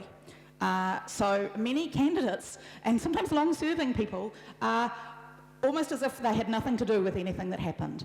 Actually, we need to take the win or the loss, the decisions that are made around the table, and then work constructively with the results that happen. I am not someone that relitigates decisions. I am not someone that snipes at my colleagues in the media. I intend to work constructively with whoever you elect to be the mayor and the council. Kia ora.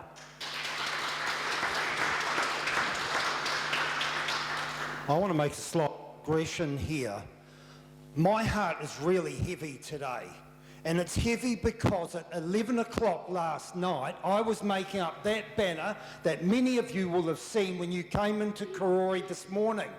I want to save the City to Sea Bridge. Some here want to kill it. It's a disgrace. It's vandalism, and it's ruining infrastructure when we should be building it up. Now, you're asking me what skills I have as a leader. I am passionate. Sometimes I come across as being a bit angry, I'll admit that, but sometimes I actually come across as being particularly enthusiastic too. I am intensely interested in here. My great-grandparent is buried in the Karori Cemetery. My 4 grandparents are buried there. My father's buried in Makra. My mum's over in Northland, still alive in her original home. I'm here. My son's here. My grandson's here. How's that? 6 generations. I love Karori. I love the Western Ward, and I will be an encourager to all of you to get the best and to go back, to go forward. Thank you.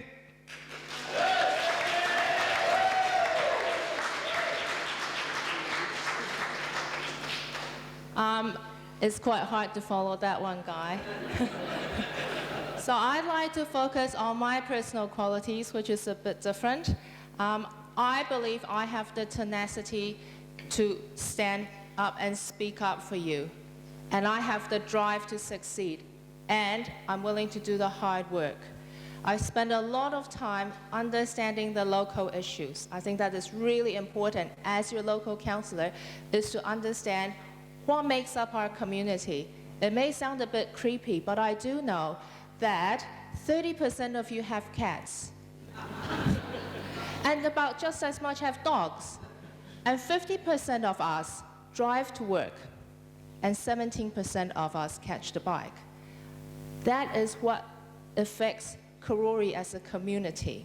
So understanding is the first step. And I understand from the 2024 Karori survey, 72% of Karorians wants to see the Karori Event Center finished. So I've been actively engaging with the trust to find practical solutions to get it across the line, thinking differently of how we can deliver a project at a lower cost to the ratepayers. I am solution focused, and I am here for you.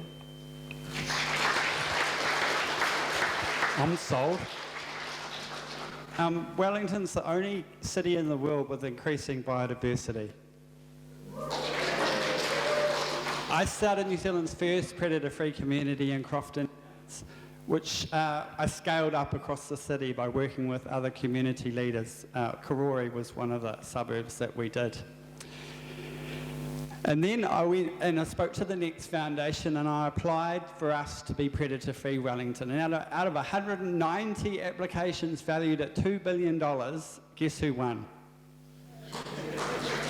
The people of Wellington did. And you know why we won? Because 99% of Wellingtonians support predator-free Wellington. So whenever I go and speak to students, I speak to the master's students every year, and I say, find me something else that's had 99% support. And all they can come up with is the Zimbabwe elections. So we need to be really proud of that. A final note, I sat down on the couch with the minister and she said, Calvin, is predator-free New Zealand achievable? And I said yes, on one condition, that we get Kiwi. And she said yes. Is this a yes-no question? So thank you. We are a great city. We're one of the best cities in the world. Thank you so much.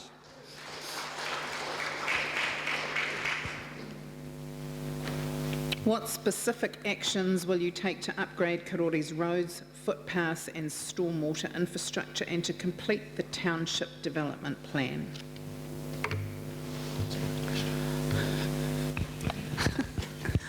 Yes, that's a great question.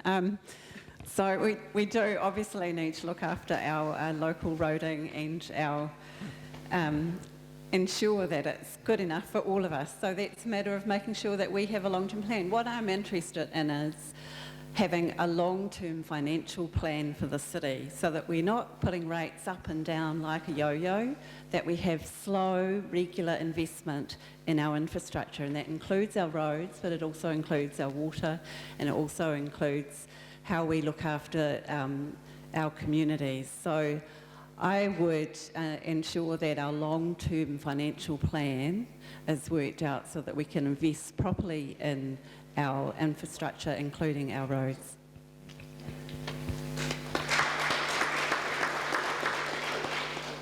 Yeah, I mean, the reality is no one councillor can achieve anything like this.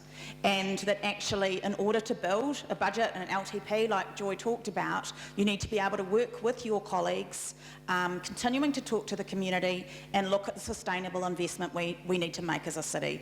And honestly, the reality is, in our last LTP, we had to cut expenditure.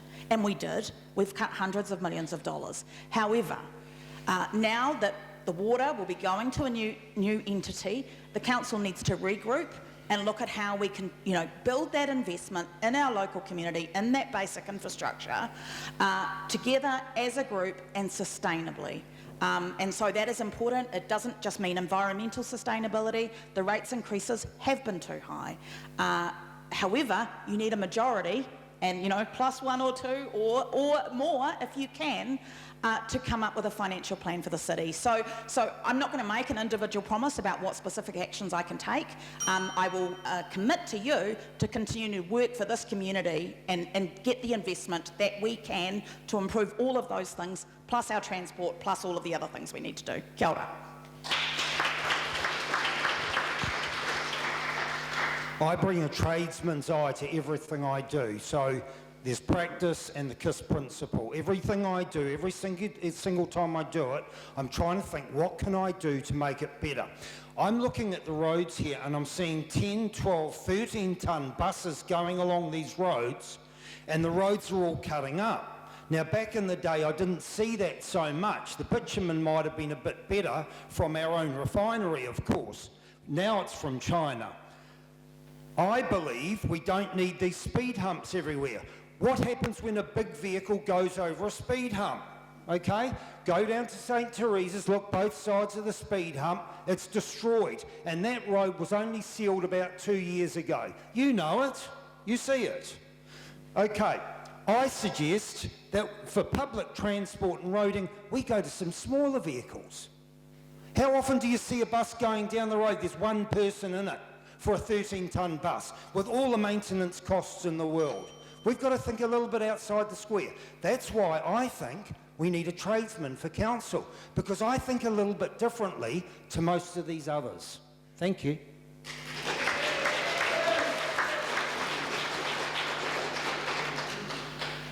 I'd like to focus my conversation about the township development plan. Again, all of these issues need to be informed by conversations with the community. My understanding is that 70% of Karorians feel that we want better retail options. And there's issues with modes of transport. So we need to look at parking and transport issues. At the moment, the Wellington transport hierarchy puts walking first, followed by cycling, public transport, service vehicles, private vehicles, and then airplanes. I think we kind of need to rethink that balance. How do we get around? We want to support cyclists. What are the different ways that we can support cyclists? Perhaps at the moment the survey says we can have more bike racks around Karori Township. That's great.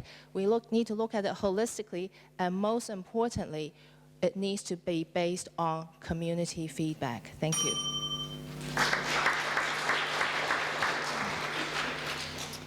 Rats, roads, and rubbish. If the clown was still here, it would be a song. It's about focusing on core infrastructure, and I think we're all a bit frustrated that at times that hasn't happened with our council, probably over the last 2 triennium. But stormwater, really important one, because where does stormwater end up? In our rivers, right?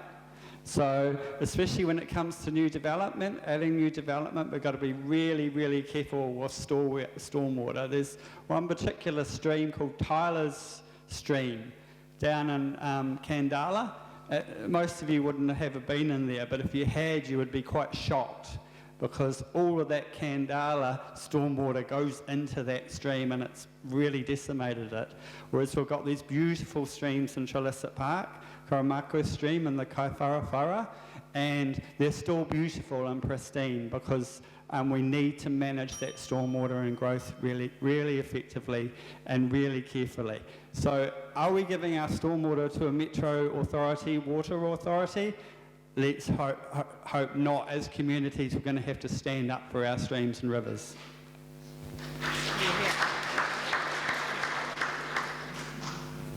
To me, I'd like to talk to you about cycle lanes, and if you want to retain it, the money's been spent, and I'm not necessarily anti it, but I want to know from you guys, what do you want? Because there's a lack of parking, and Botanic Gardens, there's a festival in the summer, and there's not enough parking there. There's other options, like Anderson Park could be shrunk, steal a bit of that. The footpath could be diverted inside the gardens in the first lane. We could put parking back in there, but there are options. I'd like to jump to a big, beautiful plan that I have is after the 2 lanes for the planes, or Nairinga to Airport, has been built. We'll have a tunnel boring machine in Wellington still, and I'd like to see a tunnel from Tenakuri Road to Whitehead Road, the base of Whitehead Road. There's plenty of headroom. That would speed up, that would make direct access from Karori and the eastern suburbs to the CBD and to the motorway, including the airport, and with the removal of the Jada bars as well. If you dial 111 and you're having a heart attack, that ambulance can get so much quicker to you.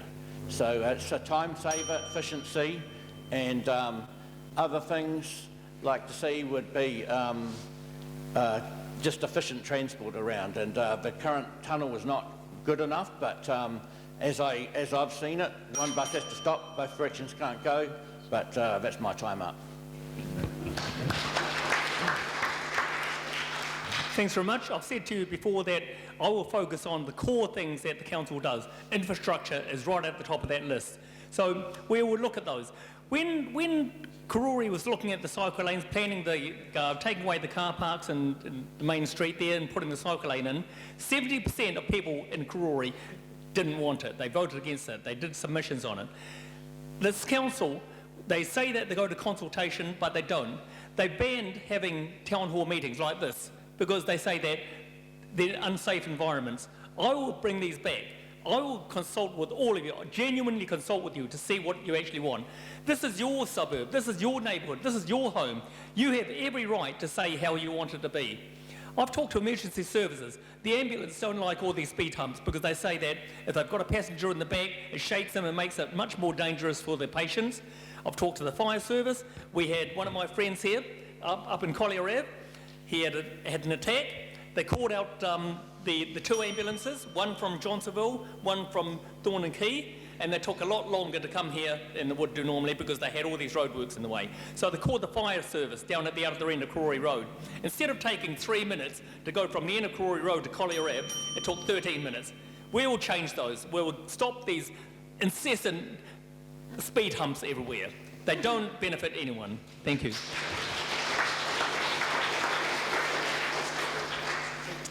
Look, I'll continue advocating for work on the Karori Tunnel. The Karori Residents Association did some really good piece of work about that, but also about the water infrastructure. I know it's handing over to Metro Water, but one of the reasons that Karori wasn't targeted for much development was because of its poor water infrastructure. Yet, we've known about it since 2019, 2020, but we haven't put that in when we should have at least have a plan, even a long-term plan. And I'll continue to advocate for more money going into suburban upgrades. Karori got about $1 million and a bit back in 2021, 22, but as you know, it's a large town centre, it's a large area, it's not sufficient, there's not enough money in the budget, but I'll keep advocating for you and for the other local communities who need more money back in the suburbs, not in the city.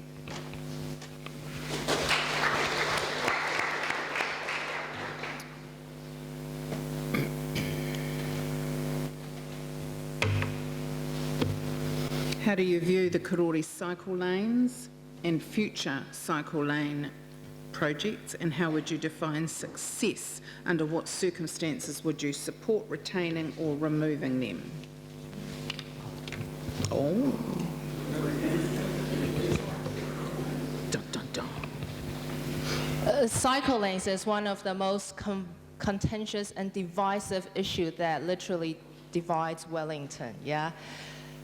I've been speaking to, if you walk down Karori, the main street, you'll see my posters in a lot of shops, and then because I've been up and down speaking to business owners, I've been talking to retired people, rich people, poor people, working people, you know, everyone. It's just quite astounding how much commonalities and concerns we share as a community. And one key issue is that we're not necessarily against cycleways. It's the impact of how it is designed and how it is implemented. And it's impacting people who want to get to the main bus lane to get to work. It's impacting people with mobility issues, unable to get to their doctors and to the shops. And safety issues as well. Talk to Craig at Karori Autos. He sees plenty of near misses of people just coming out of their driveways. It's a real issue that needs to be examined and, when appropriate, removed to restore sensible parking and access for people and businesses to thrive. Thank you.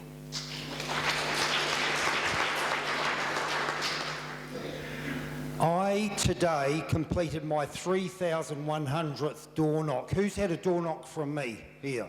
Hands up. Okay. Everybody on this half of Karori has basically had a door knock from me. You would have had a pamphlet in your door or down underneath your mat. The one thing, other than rates, that I have been challenged on or talked to about is cycleways. I personally, my vote will go this way. I will get rid of cycleways if I had the choice in Karori. I will reinstall state parking at the Botanic Gardens. Adelaide Road will go back to how it was. Newtown will go back to how it was. So the nurse staff at the hospital can park there okay. There's plenty of parking there. So cycleways in those areas there, down near Parliament too, get rid of that one as well. They're just a menace. They're doing the exact opposite of what they're supposed to be doing. They're creating a physical barrier between the businesses and the people that want to shop. So that's my opinion.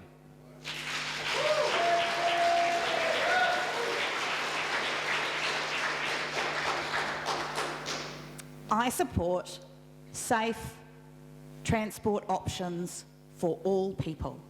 I support low carbon transport choices in our city. There is a climate crisis, and to be able to grow as a city, and fit more people into our geographically constrained and hilly city, we need to have those choices and to make them safe.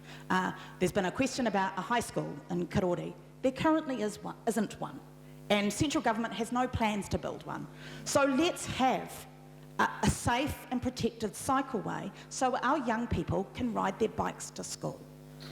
I also want to say that I support bus lanes, and when we have built bike lanes, we have built bus lanes. We have too much unreliability of our buses in this city, in this suburb. We have people crammed in or not able to catch the bus because we do not have the capacity. We need bus lanes and bendy buses as a good choice for now for Karori, because we don't have a new tunnel either. Kia ora.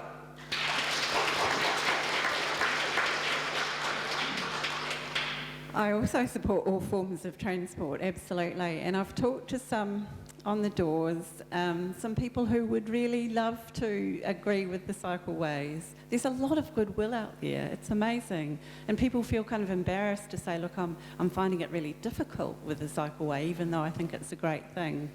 So I think there are some really sensible solutions we can make. Obviously, outside the Botanic Gardens shouldn't be barriered there. The point is, we're not stopping cyclists from cycling by not having the bollards. There are just some particular places where the bollards get in the way, and that is where the parking should be outside the Botanic Gardens. Beside the Karori sports fields, where parents want to drop their kids off to have a game of sport. I support having the cycleways, but I do think that some small adjustments would make it work for everybody. I also support public transport. I also support you taking your EV or your car and going and buying at the local businesses. I support the local economy and want to work with business to find a way we can get all the transport options and all the parking options that they need to thrive.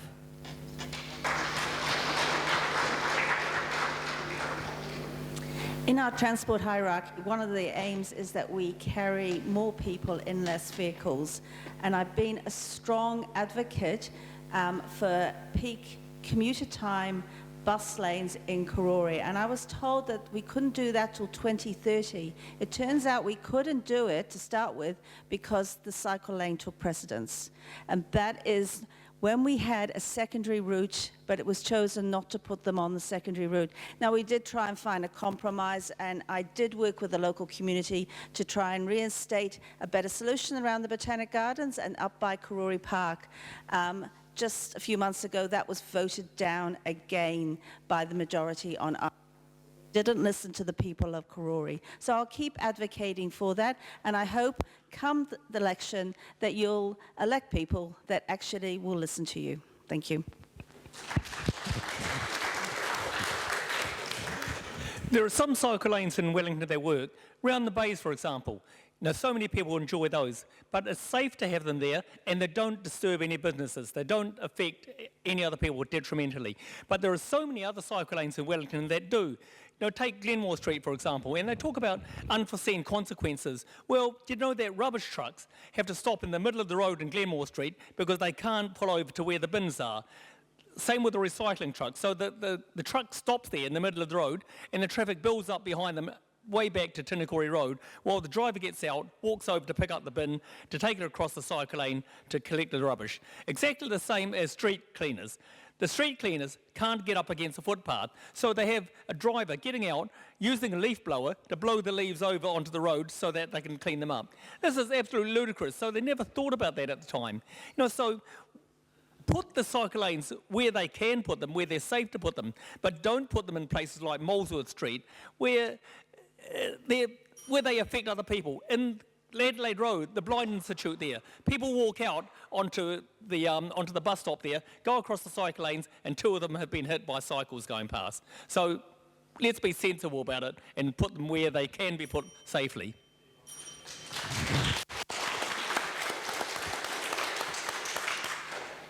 I believe some cycle lanes are great, like has been mentioned around the bays.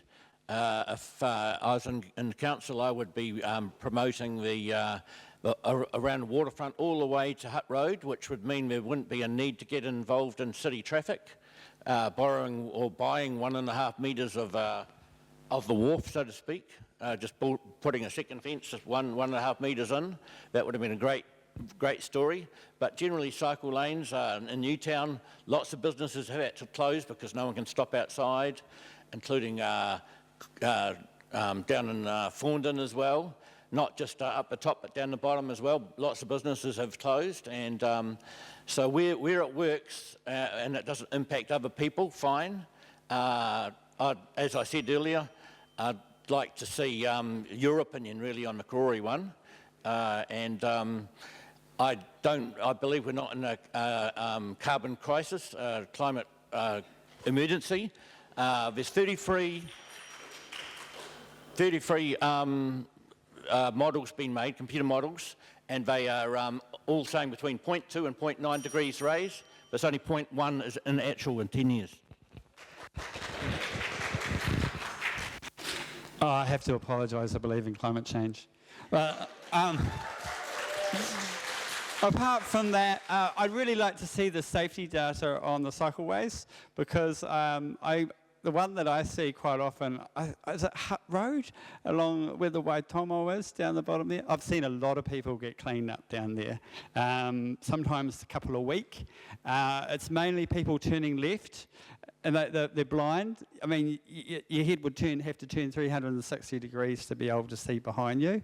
So I've seen a lot of accidents, and that's my biggest concern, because I don't want to see anyone get hurt.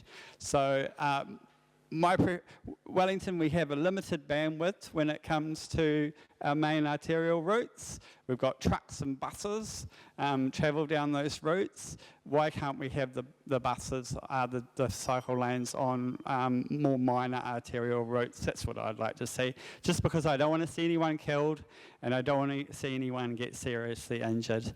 Apart from that, that's about it.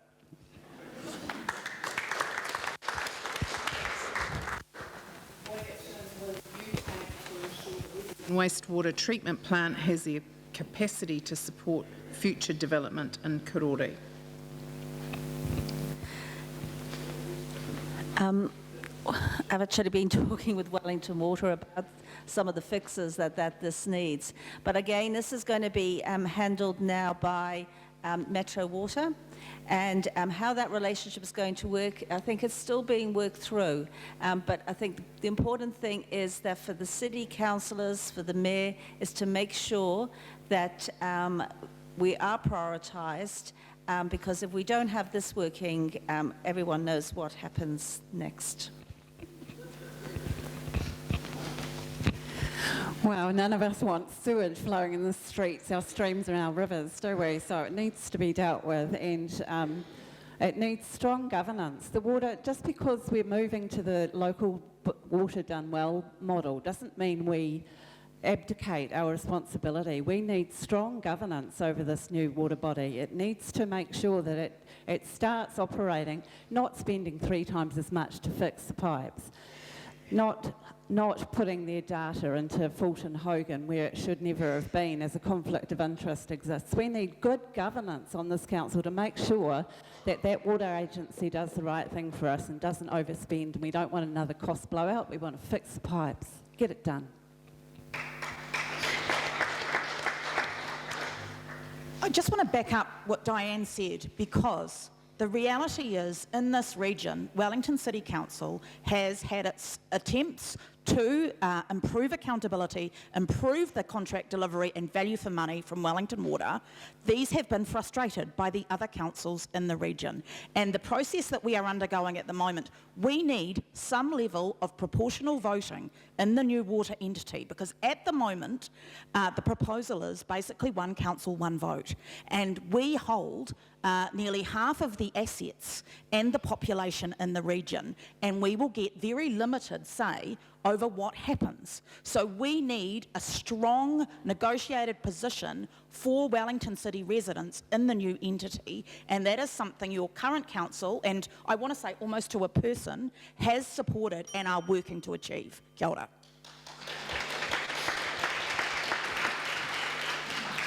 I'm very much for the community acting independently and in a self-determined manner.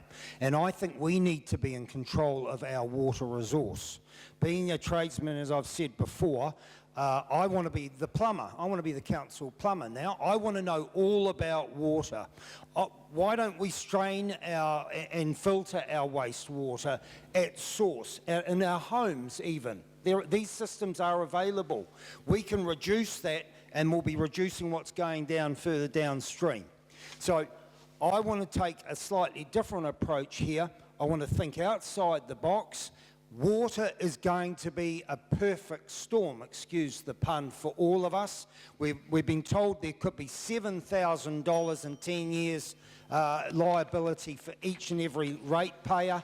I need to, and I want to get on top of water particularly. That will be my focus if I get elected. Thank you very much.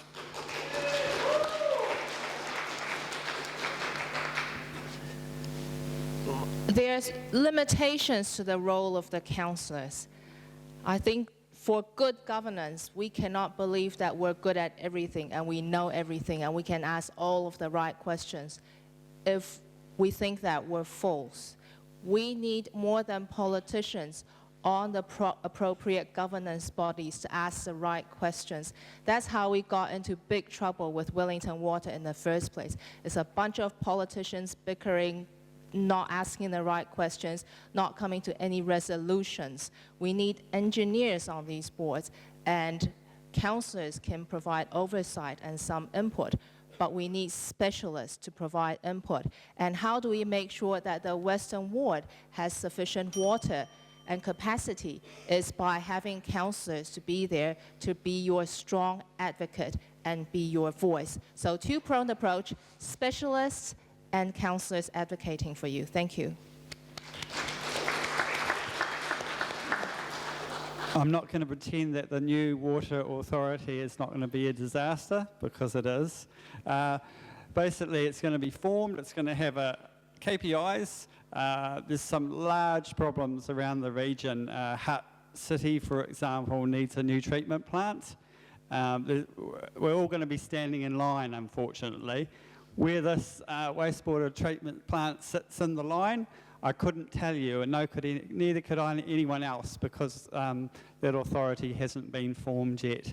So we'd have to be silly to pretend that we know what's going to happen, and I think most of the councillors here would agree with that. So we're going to have to stand up, we're going to have to fight in our corner. It is going to be a battle, because if we don't scream and yell, we're not going to get what we want. There's going to be a bundle of cash that they're going to try and want to spend, and no one has any idea right now where they're going to spend it.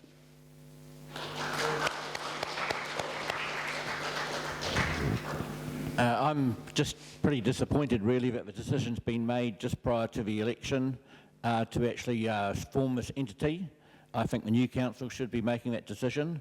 To me, I believe, while the numbers say that we're going to end up paying $6,000 each a year in a few years' time, and that's on top of rates. So our rates are going to pretty much double with this new water entity, and so I'd rather pull it back to the old system and fund it properly, because we only need to keep ahead of water restrictions. We don't need to fix 40 years of neglect in 5 or 10 years. We just need to keep ahead of water restrictions and take it easy on ratepayers. With, you know, $6,000 each is really pushing the limits, and so we need to give ratepayers a fair deal, and we can live with that. If we keep ahead of water restrictions, that's all we need to do. And I'm not a climate denier, by the way. I just think it's not an emergency, it's a global work on, and we're doing well. I agree with Rebecca and Lily here, who spoke about we need to get a representative of Wellington. We need to have 50% of the vote in the new Metro Water. Having 1/7, one vote out of 7, will not get us anywhere. We need a good, strong council to insist that Metro Water actually prioritise the things that we want them to prioritise. We need them to do this first. We need them to focus on these things. But the only way we can get it is if we actually get a bigger share of the vote in Metro Water. And at the moment, we haven't got it. Okay, so we're just going to do a couple of these quick no's because let's be honest, a lot of them have been a flop tonight. So how about the Event Centre? Do you support council funding completion of the Karori Event Centre, its fit out and its annual operational costs, yes or no? Oh, Rebecca. I can't do a yes or no. I support the current arrangement. I moved that in order to prevent a sale, that there is an option, and we are working that through to hand the Event Centre back to the community to run with resources attached. The Event Centre should have been finished 4 years ago, eh? That's it. So, Yes or no? The first thing Yes will or be no? yes straight away, get it finished. Thank you. Lily? Yes and yes. Investing in the Karori Event Center is investing in Karori's future. Let's keep the lights on, the doors open, and the community inside. Thank you, Kelvin. Very nice, yes. First, I'd like to commend you guys for raising the money to build it in the first place. I've seen it. It's all it needs is an internal fit out, and yes, it's been promised, and so yes, it's going to be used, no doubt. So yes and yes. Yes, we should finish it and we should get the community to run it. Thank you. I think Rebecca answered for me, Sybil. Okay, and sorry, darling, sorry. The council should have finished the event centre, they promised to, and they didn't, and they handed it back in an unethical deal. Yes, keep it, pay for it. Last question. If you are standing under a political banner, will you share the details of any party pledge you signed? Absolutely, Labor policy is all totally public. Yes, I will. I'm part of a team. We have 5 pillars. They're on the back of this, and they're on the back of our flyers. Thanks. Not applicable for me, thank you. Indy. Yes, 5 or 6 are on my flyer in the back of the this church here. So you grab my card. Independent with our 5 pillars so that everyone knows what we stand for. Not affiliated, but there's a plan in my flyer. Okay, well, on that note, we're going to close. Nathan's going to do our karakia. I want to thank everyone for being here, and especially the candidates for making it out. Oh.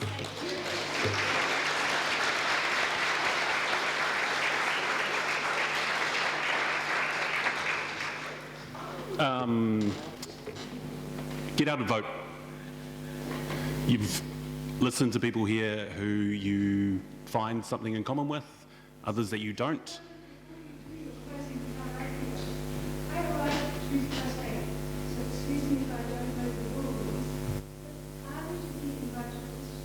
No. Nope. On we go. We've explained all that. Yep. Yeah.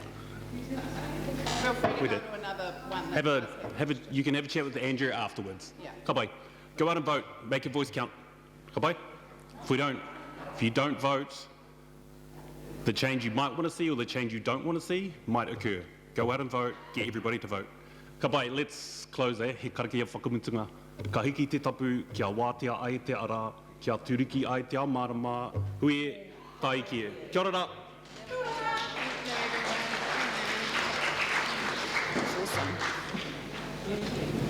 Thank you for coping with